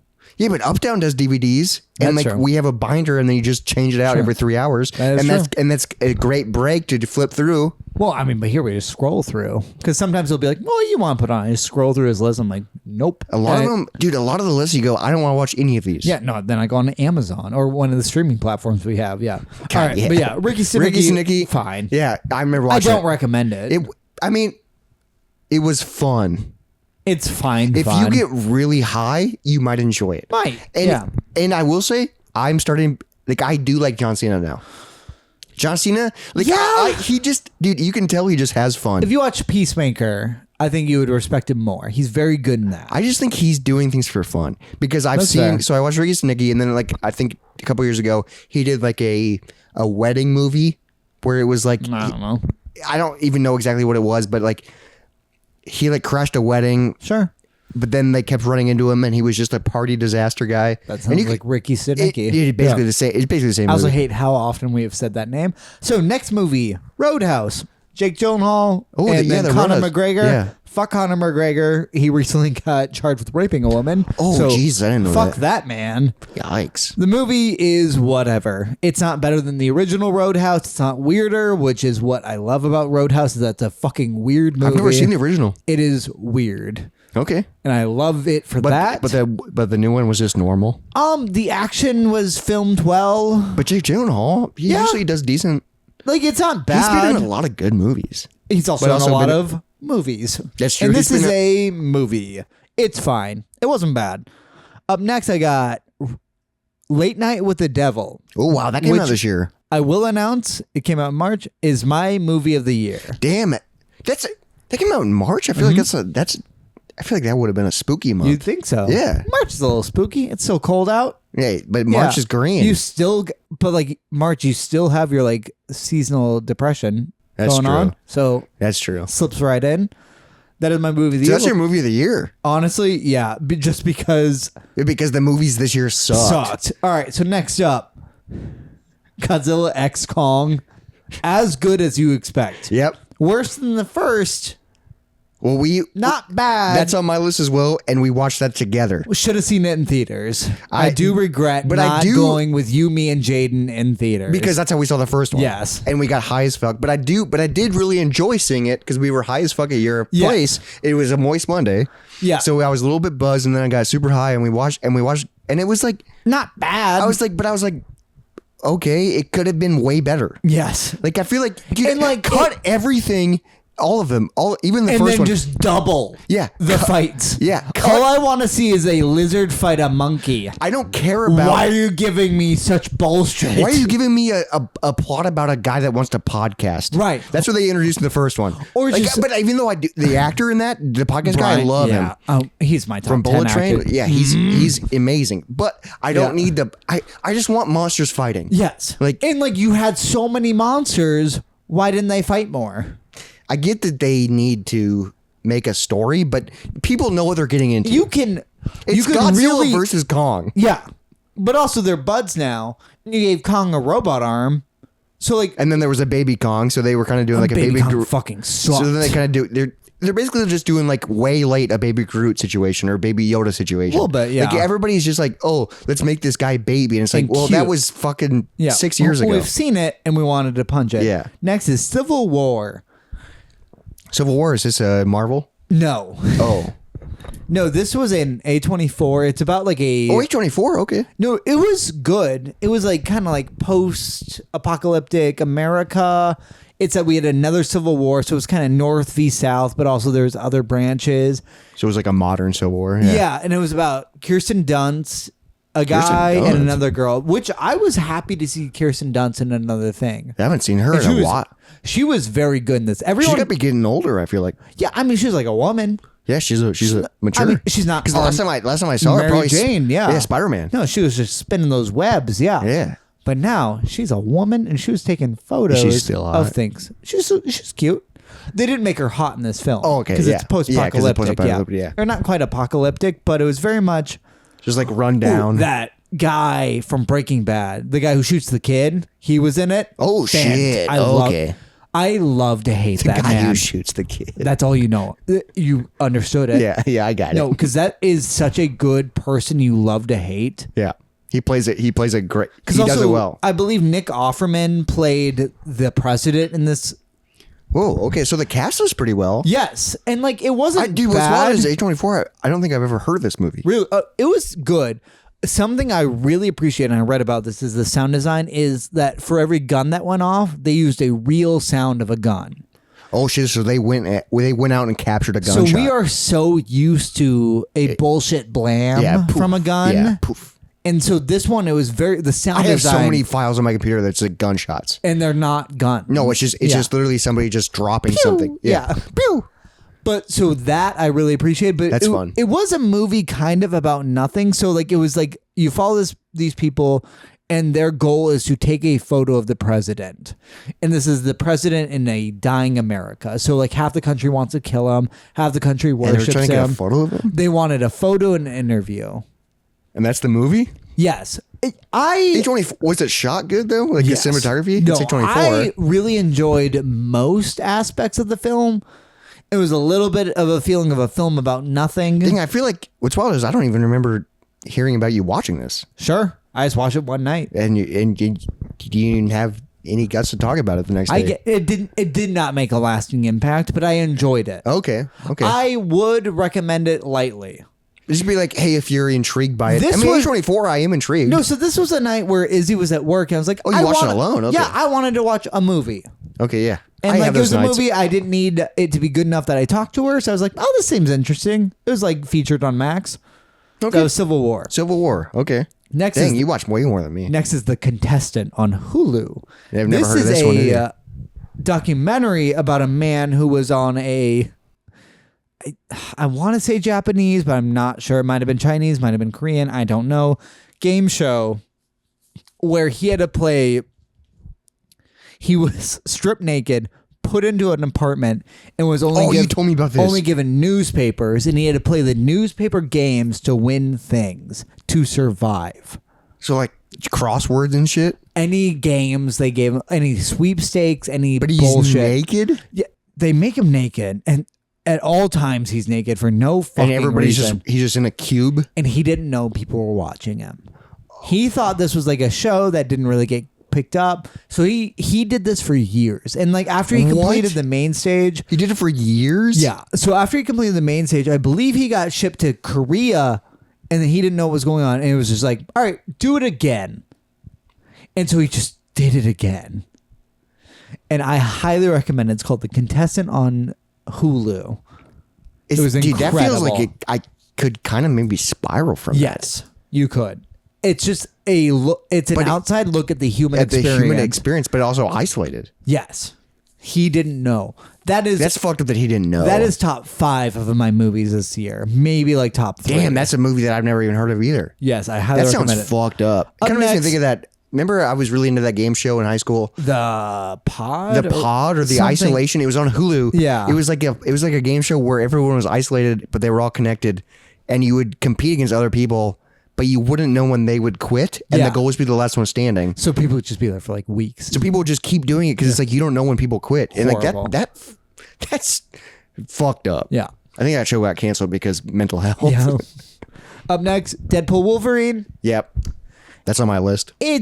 You got your cake and you got to eat it. It's a fan service, but they did a good job. I have no complaints besides some basic Marvel storytelling. To be honest, because I only saw 5 movies this year, Deadpool Wolverine almost was my movie of the year. Which sucks, but it was good. It was good, and I had fun. I laughed. I saw it in theaters. It was a great theater. Tatum was the best part of it. I love Blade. It was, dude. The cameos were great. Like they did a great job with it. It was better than the second one. It wasn't a film. No, it was a movie. It was a movie, but the experience was fun. I enjoyed it. But that's what I'm saying. I'll watch it again at some point. This almost made my movie of the year, which sucks because the movies this year sucked. Yeah. Up next, Alien Romulus, which I know you and I will talk about. I'll wait for that. Alien Romulus. I highly enjoyed it. Alien Romulus, incredible, dude. I've been recommending it to everybody. I'll say I hated the characters, but loved everything else. Yes. I didn't like the main people. Yeah. I mean, every character was just so dumb, as you often get in horror movies. Up next, The Substance. Oh, I haven't seen this yet. Which I think it's close with Alien Romulus, but I think The Substance is my movie of the year. It's a body horror film. Didn't you say the last movie was your movie of the year? What did I say?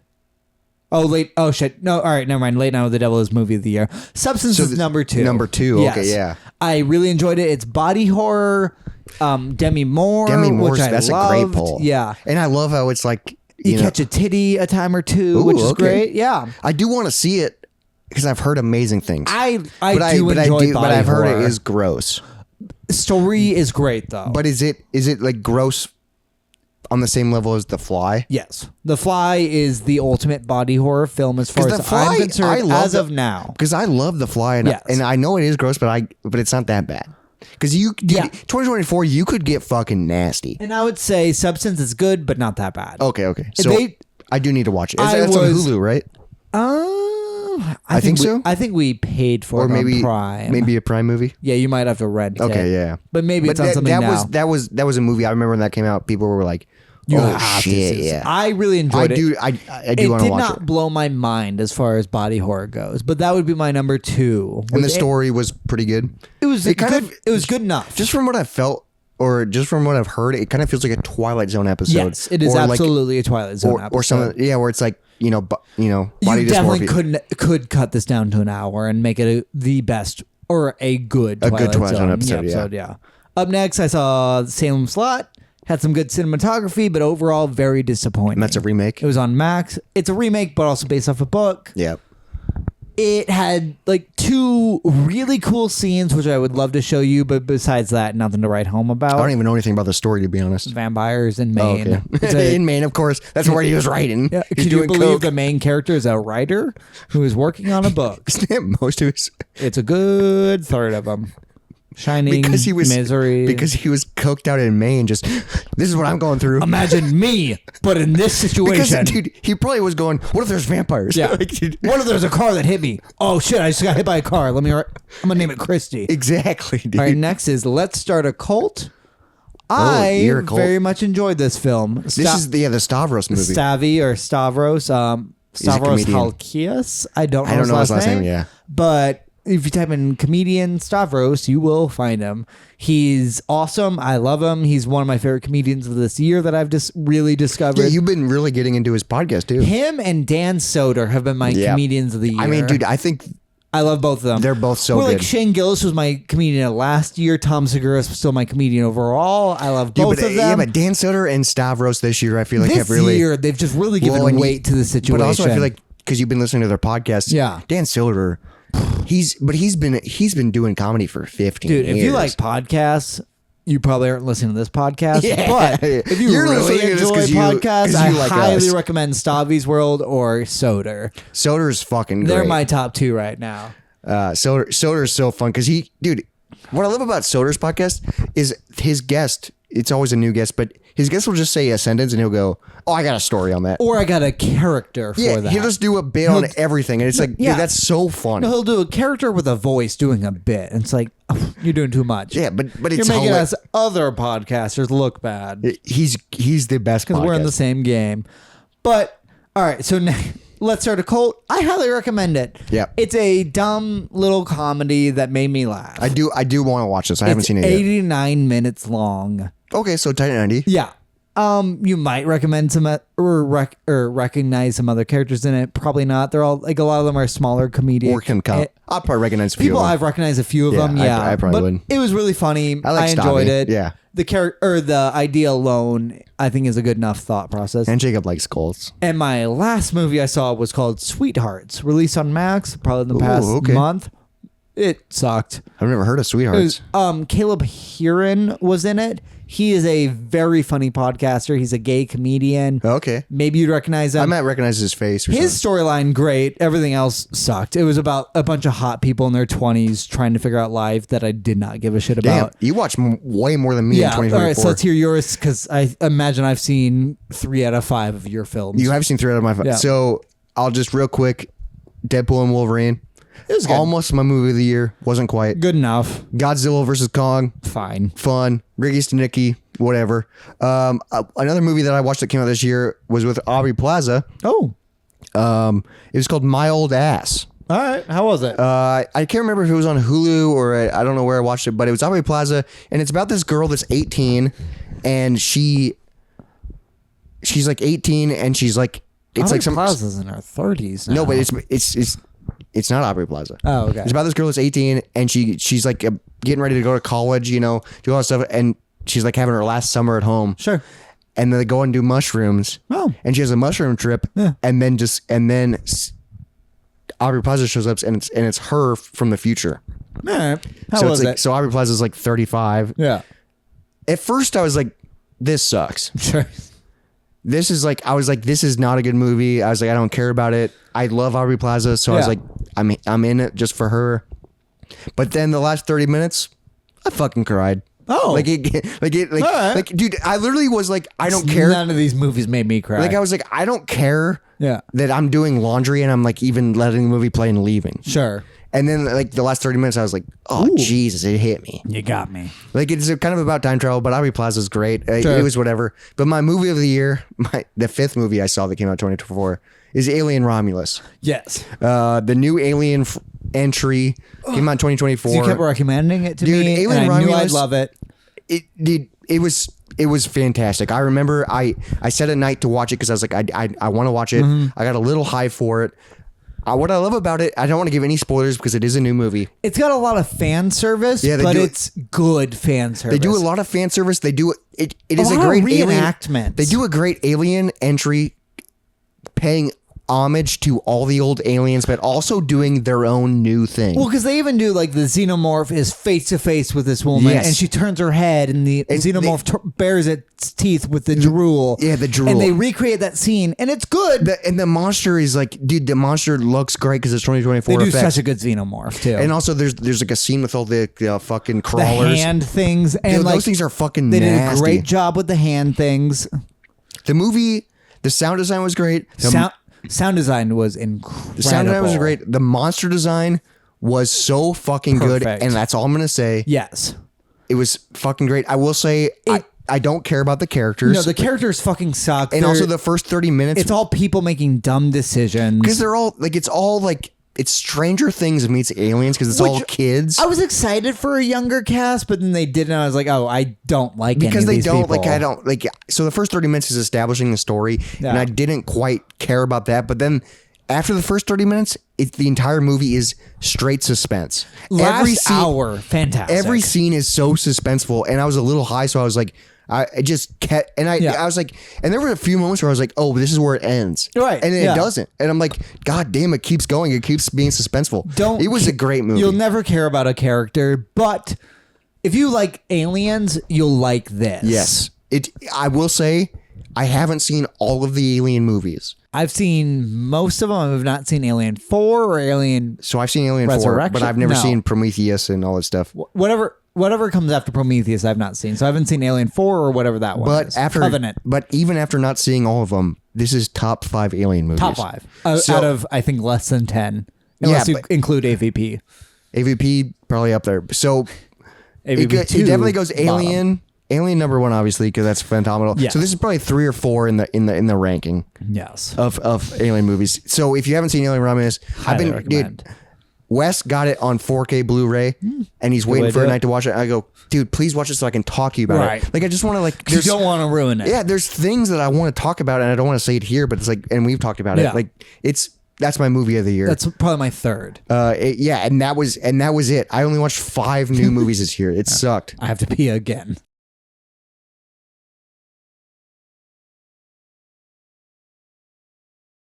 All right, now moving on for our year in review. Highlights of the year 2024. What are your highlights of the year? I got a decent amount. I would assume I guess I don't know if my number one's your number one. I don't have them rated. Okay, because my number one is My Wedding. I mean, yeah, Jacob's Wedding. Yeah. To be honest, number 2. I don't even know if that's on here. No, I'm just kidding. It is. I was lying. It is. Jacob's Wedding. That's a big highlight. Yeah. Because that's obviously my number one. It was honestly an incredible day. I guess you were dying for half of it. Yeah, but dude, it was a year and a half in the making, dude. Right? Yeah. That was fucking great. So My Wedding went over perfect for me. Like I have no disappointments in it, which is wild. I think it was exactly what you. Yeah, everything turned out great, which is how it should be. Ridiculous.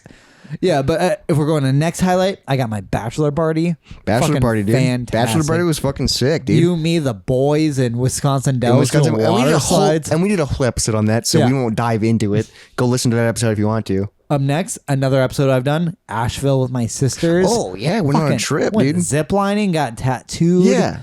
Incredible. And we did a whole episode on that, too. Hung out in the woods, and then... Next up, Disney, fantastic. It was kind of... Oh, yeah, Disney was fun. Right after wedding, went with my family, had a great time. That's kind of reason, too. But then my next one, which I think is maybe my number 2, 48 Hour. Oh, 48 Hour. You kidding me? Yeah, 48 Hour. The film we made, the award we won. Yep. I'm pumped 48 about Hour it. Film Festival is on my list, too, and I'll delete it right now because we'll talk about it. Yeah, what's your list? 48 Hour Film Festival, definitely a fucking highlight of mine because we made a film this year, and we did a whole episode on it. Yeah. But... we made it to Best of the City. I'm sure it's posted below. And we won a fucking award for best graphics. Yeah. Someone we actually worked really hard on. Dude, and then also I was so nervous because it was you and I with everybody new. That nobody knew us. And nobody knew us. And like Sean, the main actor, knew of us, but we'd never worked with him. He saw one thing we did. He's like, "Oh, I'll join you guys." He's like, he's sure? like, I love what you do. Yeah. He's like, and I kept going, I don't know what I'm doing. No, and also every time I was like directing and doing cinematography or like we're trying to help, it's like I don't know if any of this will turn out. Right, yeah. I hope you guys know that this could suck. Yeah. And then we did so much in editing where it wasn't what we thought it was. Because also, like, of all things, I don't know if I'd call ourselves... Like, we are consistent, but, like, we're not consistently the same. No, we have different shades to us. But we do is good, though. Kind of, sometimes. It's good. Not it's always. Like, it's production-wise good. Not bad. It's production-wise decent, at least. It's certainly not bad. Yeah, so my highlights... starting the list off was I got to travel a lot this year. You did, yeah. Dude, especially early on in the year. So I went to Iowa City a ton. Yeah. Early on in the year because my sisters used to live there. Now they're fucking in Montana, which sucked. I went to Colorado early on in the year for a funeral. that was fun. You know, Such a fun funeral. I went to Montana because my sisters moved to Montana, so I drove to fucking Montana. That took 2 days to get there. I went to Milwaukee for a game convention. I went to California for a game convention. Game tech trips. I went to Nashville. I went to Oklahoma City. I also went to Wisconsin for a bachelor party. Yeah, like, dude, all over this country. I went all over, and most of it was like first half of the year. I mean, the game tech trips were later, but like, dude, it was like the first half of the year. I was like all over the place. Dude, it was like I was going on a trip like every week, or dude, it was nonstop. Another highlight is I did go back to school. Yeah, because like I was scheduled to do full time in January. Yeah, dropped out. Yeah, scheduled for summer, dropped out. Yeah, but then I finally did go back. You know, You're an actor. I'm an actor, dude. So that's fun. And then also, do we know your acting grade yet? It's got to be 100%. I would assume it's got based off the teacher alone. I would expect. And 100%. I showed up most of the time. Yeah, and you read the lines, and I had it memorized, and I did a good job. It's got to be 100%. It better be. I will say, what's wild is I didn't realize this started in 2024. Your job? 2024 is when I started freelancing. Oh, sure. Beginning of the year is when I put myself out there to be like, hey, do you need an editor? Yeah. And now I've been editing for a guy, kind of on and off. Pretty regularly. Yeah, I mean, yeah. Like 3 videos a month. Yeah. So I've been freelancing that, and then also freelancing doing photography. Mm-hmm. And so I've been getting paid to edit and doing photos. Hell yeah. So that started in 2024, which is pretty badass. Another highlight, got a job at Uptown. Yep. Pretty freaking cool. This is a highlight and kind of a low light, but it's kind of fun. In 2024, I shaved my head. Yep, you sure did, bud. And shaved my beard. Which one do you prefer? I like this look better. Yeah. I like the beard with the shaved head. Beard with hair, or no beard with hair, not great. Yeah, but it's wild that I did both this year. Yep, sure and like, look at this beard. It's already back. It's a real beard. Like this is what I had fucking 8 months ago. Another highlight is I got to kind of start learning game tech shit. That's true. For a hot second. For a hot second. Yeah. You know, I was traveling with you. I initially was just a travel partner. Yeah. And then I started working at the fucking warehouse. That was fun. And then another big highlight, this should be a highlight for you, is we 99% completed a D&D campaign. That's true. Yeah. No, D&D was in my highlights originally too. Yeah. D&D, because we started. I thought we started last year. We started in December of last year. But last session, he goes, you guys did it. There's still we beat the final boss. We beat the final boss. He goes, there's still some stuff to explore, and I do have some stuff ready. But some like DLCs, yeah. We do. We. So that's my first D&D campaign. That's true, yeah. 2024. We already brought up 48 Hour Film Festival. I also want to bring up the Floor Film Festival, where my name is Carl. My name is Carl. We submitted it, and we didn't win an award for that, but there was no one. There was no awards. Another highlight of the year was the 24-hour live stream. Sure. For Game After Game, we raised over $15,000. Ridiculous. Which is insane. And then the last highlight that I have is I deleted social media. And I think that's got to be a nice one. That's a nice one. It's still a habit I'm trying to break, but it's a lot because it's so easy just to go on the computer and get on Facebook. What is your highlight of the year? Because mine's the wedding. Ah, man, dude. I mean, these are all highlights.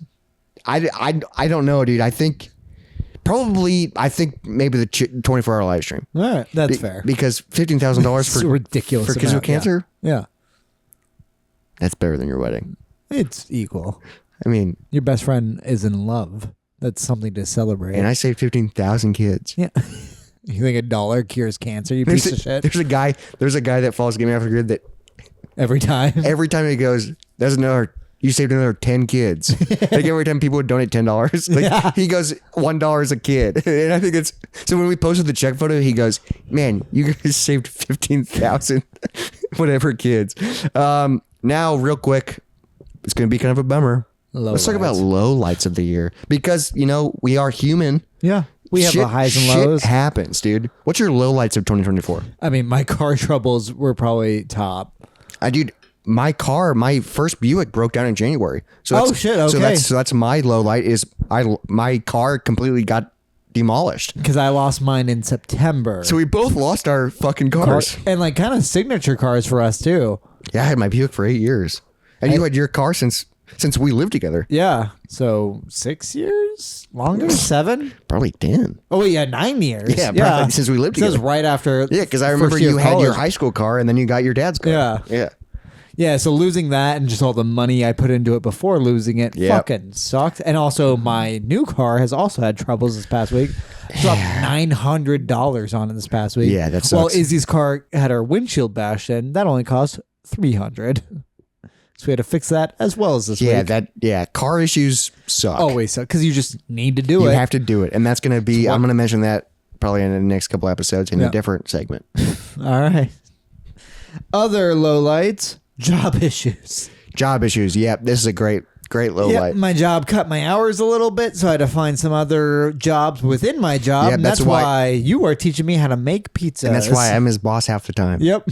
It's kind of fun. Not favorable. I'd much rather just doing my job. But I'm good at what I do. You sure are. And I was good at what I did. He's not good at making pizzas. I'm okay at it. But I'm better than him. Yep. But you're better at me than fixing games. I'm sure am. That's why we have different positions. Yep. And why I wish I just had my one position. Yeah, but luckily you didn't get fired. Yeah. That was the alternate. Better than the alternative. Better than the alternative. Yeah, that's better than the alternative. And then my other low light is just being stressed about the wedding this year.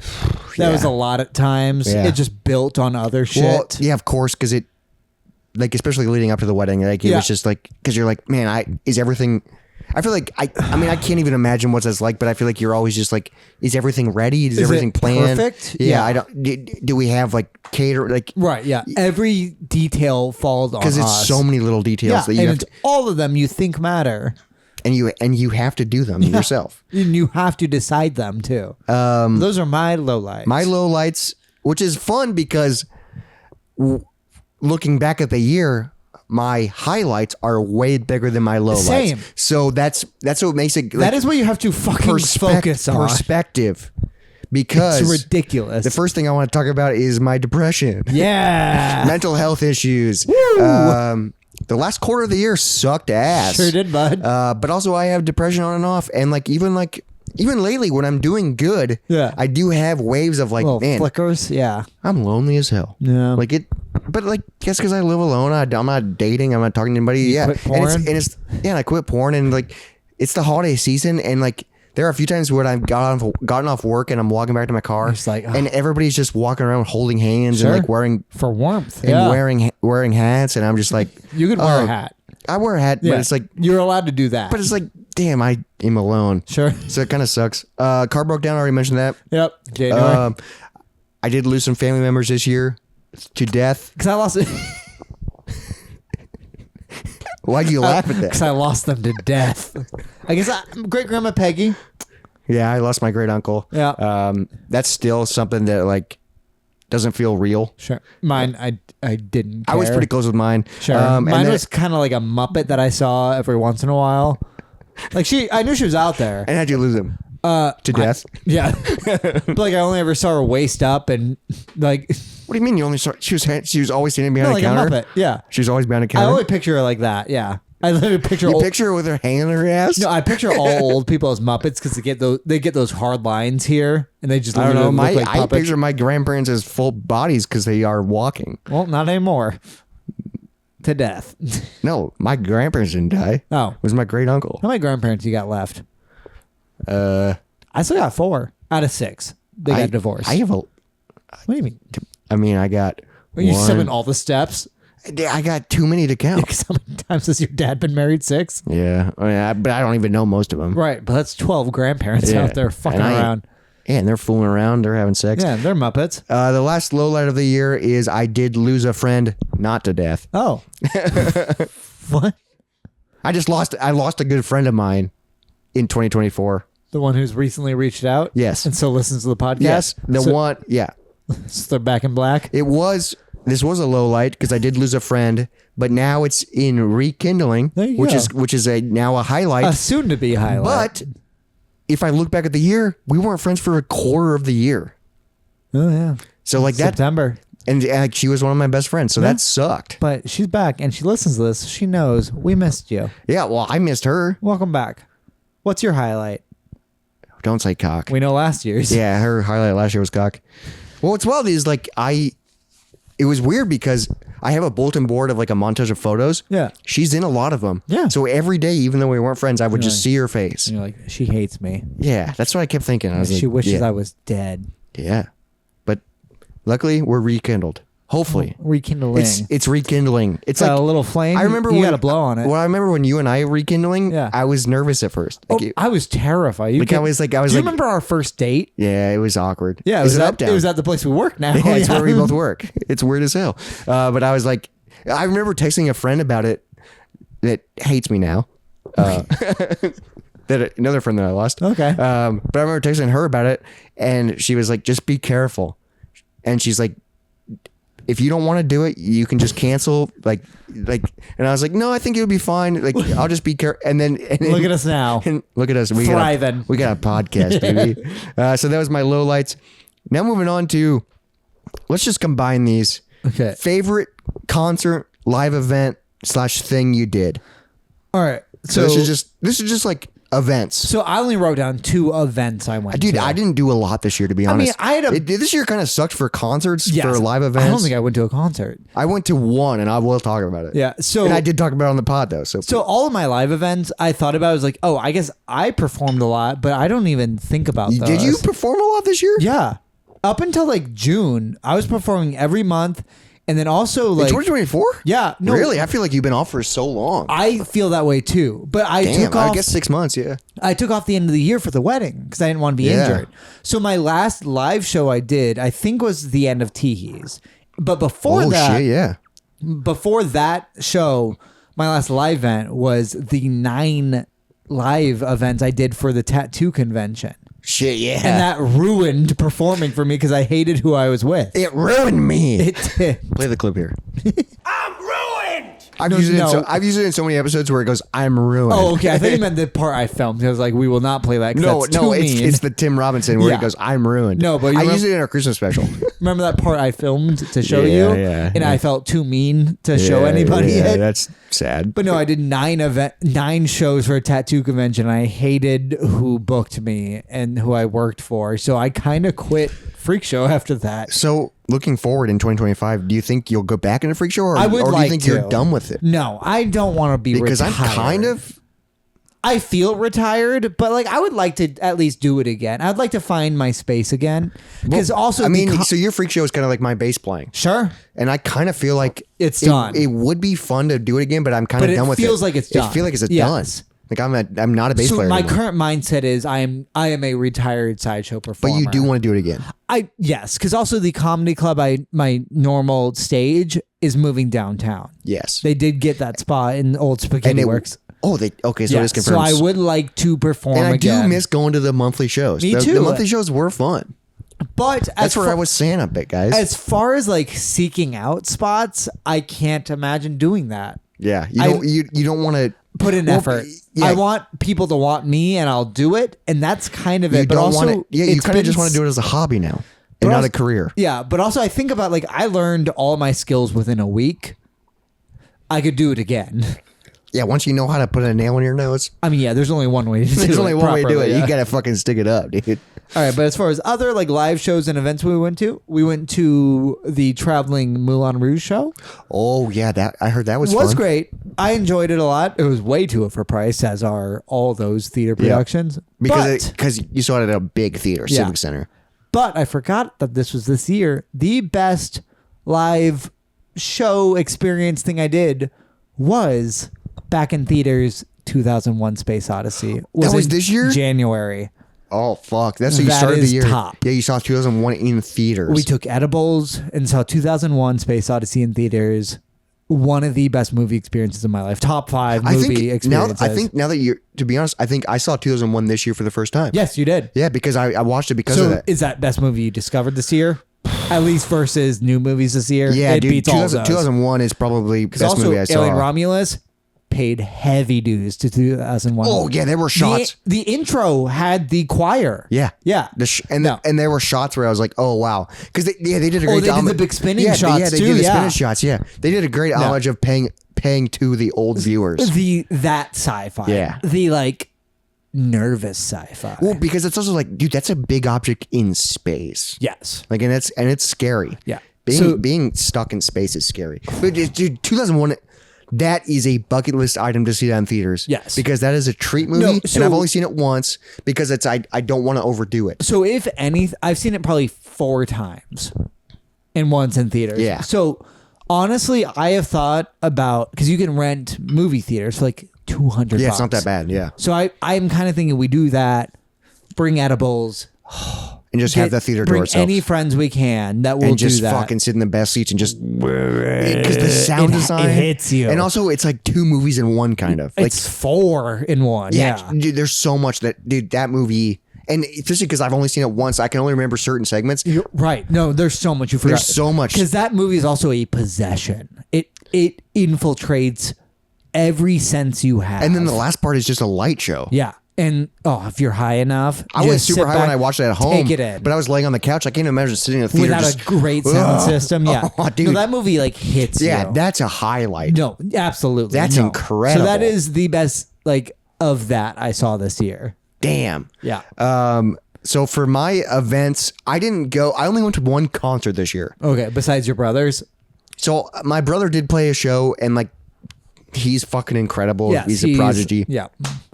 Get over yourself. But I don't. But I don't count that as going to a concert. Sure. So I only did go to one concert, but I went to Vibrant Music Hall. Okay. It was with Wes because he had VIP tickets, and I talked about it on the podcast. But I saw Stained, and that was, dude, it was so fun because we got. What's the one song I always sing by them? Been a while. Been a while, dude.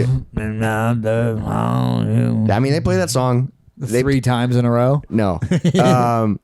But that was incredible because we got drunk and we were VIP seats, so we were front row balcony. I talked about it on the podcast. Yeah, that was my favorite concert because I only went to one concert. That was incredible.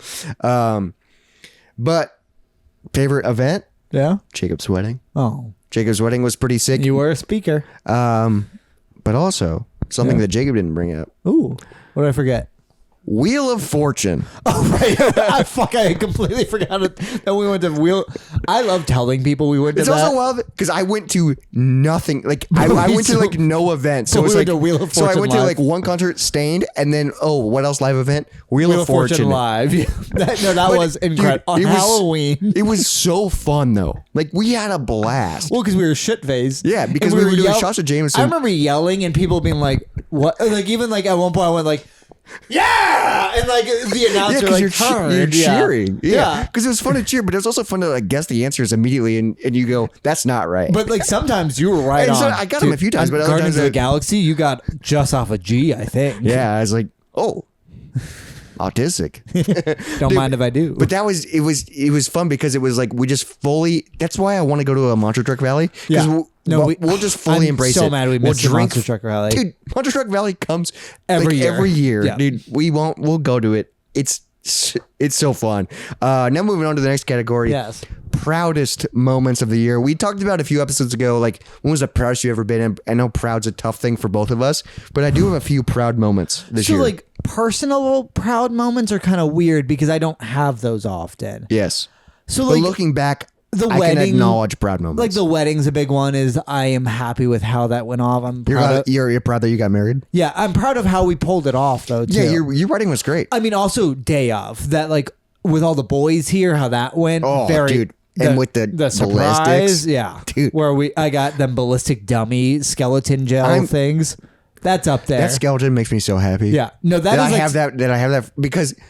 Even during your wedding, I kept going, man, ballistics was so fun. Yeah, I decapitated something. Well, also, it's just dude, we talked about it a ton on the podcast, but I was like, it doesn't seem like that's something you're allowed to do. You're not allowed to do that. Yeah, and I don't work for Deadliest Warriors. Why would they let me do that? We were allowed to do that with swords and bow and arrows and fucking. I mean, the cops did get called. Yeah, but so we weren't fully allowed to do it. But we still did it. Yeah, and then later that day, not only would we do ballistics and we fucking got cool photos and cool video. But then you got married that same day. Yeah, that's wild. What a day. Holy shit. Well, because I remember being ballistics could be its own day. I remember I woke up a little nervous about getting married, but I was like, oh no, I have too much to do today. And then also you're like, is Robert alive? Yeah, yeah. Fuck right. That was my initial. When I woke up, I was like, all right, I have to text Robert immediately and to make sure he's okay. He's not responding. Yeah, I'm gonna call him twice. He slept for 2 hours.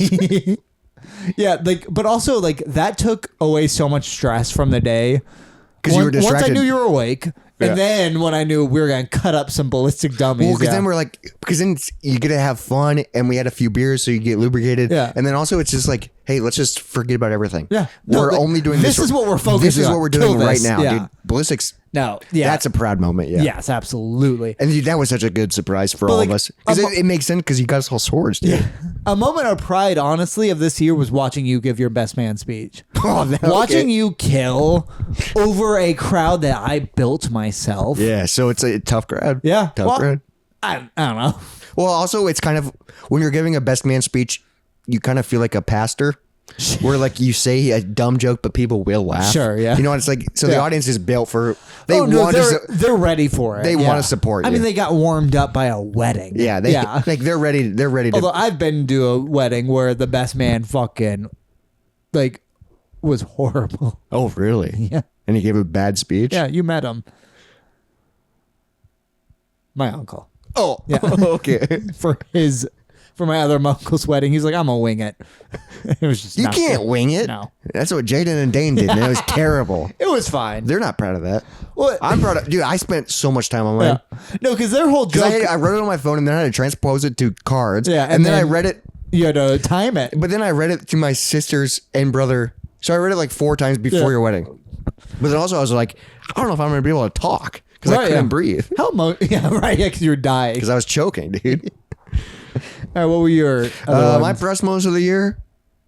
First thing that I wrote down is $40 film festival. Yes. Oh, shit. Yeah, I Won- didn't even think about that. Yeah. Won an award for best graphics. We did.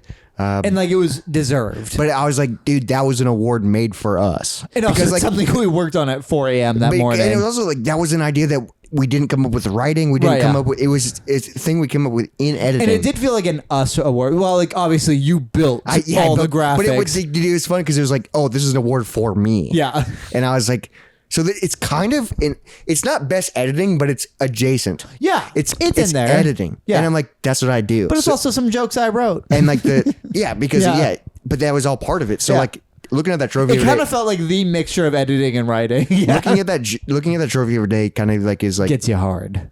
I mean, it gets me fucking going. Yeah. Gets me there. Not soft. I am proud that I did get through a class this year. Sure. Because I dropped out of so much school Yeah, this you year. sure So did, I did get through acting, and I'm signed up for spring classes. I'm taking 2. So I'm excited for that. And I'm super proud that for the first time in my fucking life, 2024, I'm getting paid to edit.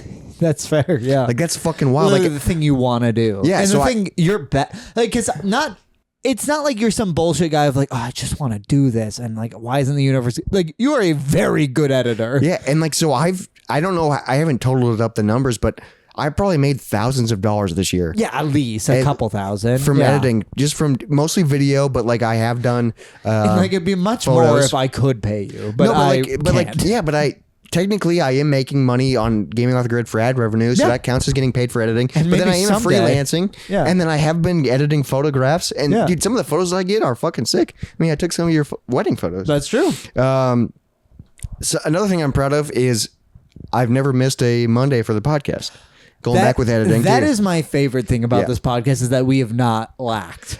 It's not the There's- best podcast. There's been a lot of close calls. Yes, there's been episodes where just the audio comes out at midnight. Yes, but we've never missed an upload because my internet was slow. Yeah, Now we've my never missed a Monday. Now my internet is fast, so I don't have to worry about it. But there are a few times where I finish the episode literally Sunday, and Right. it comes out at midnight. Yeah. So it's like that's what happened with the Christmas special. I finished it. Oh, really? So we're filming this the day the Christmas special came out. I finished it last night. Yeah. It sucked. I'm also happy that we usually record on Mondays. Yes, so it helps. Yeah. So it makes sense. And then the last one, proudest moments, best man speech. Yeah. It was a good one. I'm No, so you proud. killed it. I'm so proud of that. And I was so nervous because I kept telling people, I'm like, this is 8 minutes long. And people were like, That's a lot. what? It didn't feel that long. Because, dude, it was segmented. Yeah. Because it was like, oh, heavy joke. Also, laugh breaks. Yeah, laugh breaks. Which is And then also the ridiculous. card switches. Like, yeah. Now moving on to the next category in the year in review. I know this episode's getting a little long, but Yes. we're talking about 2024, Is okay? this the last segment? We got a few more. I have one note left. Well, the other ones are easy. Okay. This last one is, What would you do differently if you could do this year over? My only thing I wrote is I wish I would have stressed about the wedding less. It all came together. Yeah. But like it wasn't. I think didn't need the decision making was not hard when it came down to it. We just kept putting it off. But I think stress. That means that you care. Like stress usually means you care about something. But how long it took means we didn't care enough. Yeah, and you did have a year and a half to plan it. Yeah. No, we could have gotten most of it out of the way early. But some of it, it's like, yeah. You guys did go, oh yeah, we got a year and a half. We're not gonna. We're procrastinators. So when it came down to it, I got pretty stressed and it just wasn't necessary and it didn't help. So that's the only thing you would change about this year? That's really all I had. I mean, this year has been pretty. A lot of the things I wish I could change are out of my hands. Yeah. This year has been pretty decent. It's been very much staying above the waves, I feel like. It hasn't been the best year. We've had shit thrown at us, but we've stayed above the water. We've gotten through it. Yes. We've done it. Yes. I have a few of things that I would change, I would do differently. First one is, I wish I would have gotten my job sooner. Sure. I mean, that's a lot of what I felt too, is also I wish I would have started my good habits sooner. Well, yeah, it's a lot. So some of my stuff is like kind of that stuff is like, because I waited to get a job till I was out of money. Yeah, you could have done it 2 months early. If I would have gotten a job at Uptown, which I love, Uptown's great, and you're good at it. But if I would have gotten a job, fucking before I ran out of money, then I wouldn't be stressed about money. Yeah, because then I'd be sitting pretty. Then I'd be comfortable instead of $2,000 in the bank. Exactly, yeah. and then I'd be like, but no, I literally ran out of money. And then waited like 2 months and then got a job because I was freelancing. So I was getting by. Yeah. But the freelance is not consistent. No. And then, so I wish I would have started the job sooner just so I would have been comfortable. I wish I would have deleted social media earlier. Sure. Because that is definitely a perk. I am still trying to break the habit because I do check it on the computer and sometimes on my phone. And it's like, annoying and I feel so gross and I every time I do it I go, what am I doing? Never better. What am I doing? And then obviously I wish I wouldn't have had mental health shit, but you can't have I'm just saying I wish I wasn't born broken. Yeah. But you can't avoid that shit. Yeah. But I wish my mom didn't yell at me when I was 5. But I could have taken my meds in October. Yeah, no, taking your meds would have been great. You know, so but then I do like my shaved head look. Yeah, and that was that mental breakdown did lead to that. Yeah, and that led to the social media deletions. And not the worst thing. Exactly, like it better than the alternative. Again, you stayed above the wave. Yes. That one was pretty fucking big. I stayed above the wave. Luckily, I've never been off my tiptoes in this year. I feel like this year you've done a few hops. You've coughed a little water up. Yes, and it just makes me every time you talk about that water reference makes me think of the wave pool. The wave pool. Absolutely. Dude, one of my favorite bits. And I'll probably talk about this on the episode. Is pretending you're dead? No, is pretending you're getting shot at. Yeah, so pre-dying. No, because we were in the wave pool where it's like short water, and you were at the top of the wave pool with your sisters. Yeah, and I was with Jane and Jane. Yeah, Dane and Jane combined. I combined them. What a woman! But I kept the water was at like our knees, you know, and I kept being like, just pretend a sniper shoots you. Yeah. And so it's like you're just walking along and then boom, and then just falling in the water. That is I got it on the bit later. That is so fun. And then you get to crawl through the water. Yeah, because you're just walking and then boom, and then you just throw your body and able to fall comfortably. The ability to completely fall is so nice. Because that's such a scary thing to do. But even water if you will just get catch a little bit of whip from the water, it still feels nice. It still feels nice because you're because you commit to the bit because people are watching you. Yeah. Yeah. And so the little pain you've fun. earned that. Yeah. We got a few left in this year in review. Now we're going to talk Moist Movie of the Month. Yes. We did 8 Moist Movie of the Month. Yes. And so we have them both ranked. We have them ranked. Do you want to start with number 8? I think we work our way down to get to our number 1 Moist Movie of the Month. So work our way up. Yeah. All right. So my number 8 is Bad Lieutenant, Protocol New Orleans. That's your number 8. Is that your number 7? You piece of shit. That's not my number 8. My number 8 is In Search of Dr. Seuss. Which is my number 7. Yeah, so my number 7 is Bad Lieutenant. Okay, I would say it's fucking better be. Bad Lieutenant was a horrible new movie. Yeah, but I think In Search of Dr. Seuss was just not what you needed at that time. If you were an 8-year-old learning to read, if I was a kid, you would have loved it. There's no point in time I would have loved Bad Lieutenant, Protocol New Orleans. That was Even a though I horrible love movie. Nick Cage. Yes. No, How did but the fuck- also we're aware that Nick Cage is sometimes horrible. How And did this we- is the number one instance I've ever seen of him being horrible. Did someone recommend this to us? No, I heard someone reference. Okay, because I was him- like, how did we get this? No, movie? I heard someone on a podcast reference the scene where he is behind a door shaving, which is the best scene It's in the the whole best scene in the fucking movie. movie. But that's all I knew about it. So I was waiting for that moment, watching this shitty movie of shoot him Okay, again. so our His 7 soul's still so our dancing. 7 and 8's kind of similar. What's your number 6 for ranking the moist movie of the months? So this is where I get to movies that were pretty good. Blowout. My number 6 is Blowout too. All right, that makes sense. Wow, okay. It was not bad, but it had its issues. I am disappointed on how low it is because I was really excited for it. The first 30 minutes I was in love. Yeah, I was like, dude, this movie's so good. No, I was obsessed with that. And then it just didn't fulfill. Well, and then you start thinking about it. You're just like, nah. And it All did. right. Yeah, so damn, I'm shocked we both have 6. Number 5.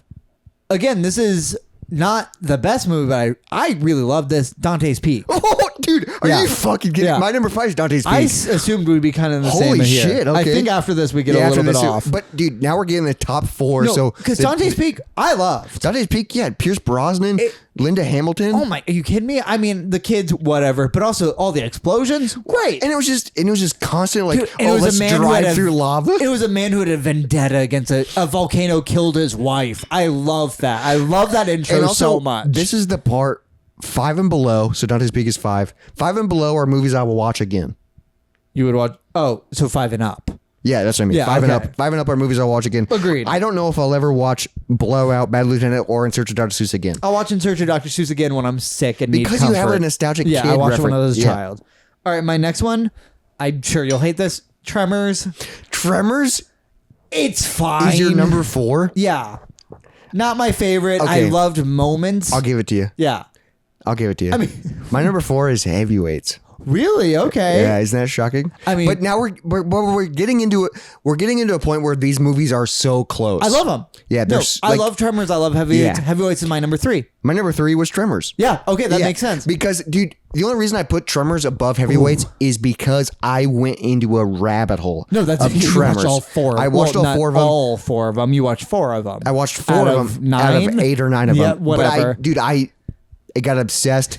But going back, the first one is rough. But I kind of loving a bad movie. I mean, and also it's not even a bad movie. It had really good qualities. It was kind of original. I enjoy the main characters. Fucking Reba. Are you but I talking- still kidding me? remember you going, "What are the rules?" Like that's when I discovered that you go, "What are the rules?" Well- and now I start quoting you on saying that. The idea that you could run from something and stop running, and they wouldn't automatically know where you stopped running. Instead, they were just like, "Oh, where'd you go?" No, they see where you stopped. That is what that system is. they're going by sound. They don't. They should go by vibration, which makes way more sense. Okay. What are But the yes. rules? Yeah. No, I very much that. All right. So my number 2, And what's your number 2? Saltburn. My number 2 is Salt. We're the Yeah. same number 1. Absolutely. Duh. Oh, number 2 is Saltburn. Dude, this was so Saltburn, I incredible. wanted to put Saltburn at number 1. Yes, it just didn't quite scratch that itch. I loved the And- movie. Saltburn is fucking incredible.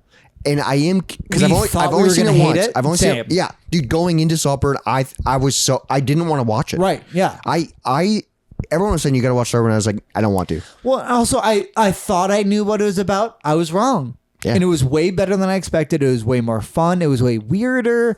The acting was And incredible. I do want to watch it again because I do want to be like, Pick up on early There's stuff, probably yeah. going to be so many hints where I I'm bet. like, oh, this makes total sense now. Yes, but like that was an art film that I enjoyed. Damn, so our list is pretty similar. I so assumed it your would be number a 1 is Total Recall. Fantastic. Yeah, dude. Perfect for what it Dude, is. Arnold. Triple titties. Dude, this movie, Schwarzenegger. it has its flaws, obviously. Who cares? But get over it. I waited 29, 30 years to watch No, Total this is a movie I could have grown up with. Exactly. And Like, loved. why did I not? No, I could have loved. Why had I never seen Total Recall till I this could have moment? loved this movie at 6 years old Exactly. and loved it till today. Instead, I found it at 29. Are you fucking kidding me? And now what's wild is it Total Recall plays a tone at our barcade. Yeah. And it's like, it's so You fun. know when to tune in. It's so fun to be like, oh, I know this movie now. Yeah. Other times I was like, what is this? It was just you'd see a scene, and you're like, oh, it's Arnold Schwarzenegger doing Arnold. something. Yeah, Dude, Total Recall. Incredible. loved it. beginning to end. And also, it's a movie that, like, dude, if you want to put something fun on, Absolutely. like, that's a movie I will sit down and watch. But also, if it's a good background movie, Dude, it's a tune good. in for triple titties and one-liners. You kidding me? When he wakes from the nightmare and he goes, "Rah!" The very big. Yeah. No, And and then, his dude- wife's hot as shit. yeah, and then when he tries to get the briefcase and that lady like goes, Yeah, they like, argue, fuck yeah. you, like Or him there's- pulling shit out of his nose. and then like the X-ray scene, Him wearing there's a turban. yeah, No, incredible. All times. dude, Total Recall highlighted 2024 Moist movie of the for year. Moist Movie of the Year. 2024's Moist Movie of the Year is Total Recall. Total Recall, which is shocking because Saltburn is up there. Saltburn's number 2. Yeah, but Saltburn's Total great. Recall, man, it is curious if you go back and like look at the ratings. Did we rate Total Recall? But those are all impulse. I you know. think it would be up there. I It'd know I probably be rated top 3 at Saltburn pretty least. high. Yeah. And Tremors is in my top 3. It's just dude, Total Recall. That movie's incredible. For what I wanted from Moist Movie, that is it. Yeah, Ridiculous Moist Movie of the month. practical effects. Oh, dude. Yeah. It did Everything. it so. Moist Movie of the month is going to take a weird turn in 2025. We'll explain that later. Yes, in the near future. In the near future, but we are so excited about what we're doing. Yes, and- we've invented a chore wheel. Yes. For We've Moist- invited 11 chore wheels for Moist Movie of the Month that we're very excited that for. we're gonna spin. But don't judge us right away. Oh, that's I Oh. love that. Oh. This has been the Moist Monday year in review for 2024, the last Moist Monday of 2024. If you paid attention to the subjects we gave you, give your input. Yes, I would love to hear what are your guys' top of the movies, year, games, albums, But also things you discovered this year, because that's also like kind of what it really is. yeah. What did you discover? Like, give us some like hidden like gems. hidden gems, yeah. And also, like, I would love to know what are your personal proudest moments. Ooh, I'd love to yeah. hear like, email us at moistmondaydpodcast or comment below on YouTube and Or all, anywhere you get Spotify. these Comment, what are your podcast proudest apps? moments of the year? Yeah. Because I love celebrating people's proudest. I mean, I'm pumped to hear other people's proudest. Yeah. Because it's like, dude, and it can be small and like, dude, you fucking went to work every day. That's a fucking achievement. I didn't. All right, you made it to the end of 2024. We There's made plenty it. that didn't. We did it. Yeah. Yeah. There's plenty. Every year, there's plenty of people who drop off. Yeah. We're not one of them. But Yep. Grandma Peggy is. Don't be like her. We're gonna keep chipping and we're gonna keep getting moist. This has been 2024. We'll see you in the new year. Cheers, everybody. Keep it moist out there. Love you, bud. My glass is empty. But we can still cheers. Bye, everybody. Dry bones, lazy bones, big bones, dance around in your bones.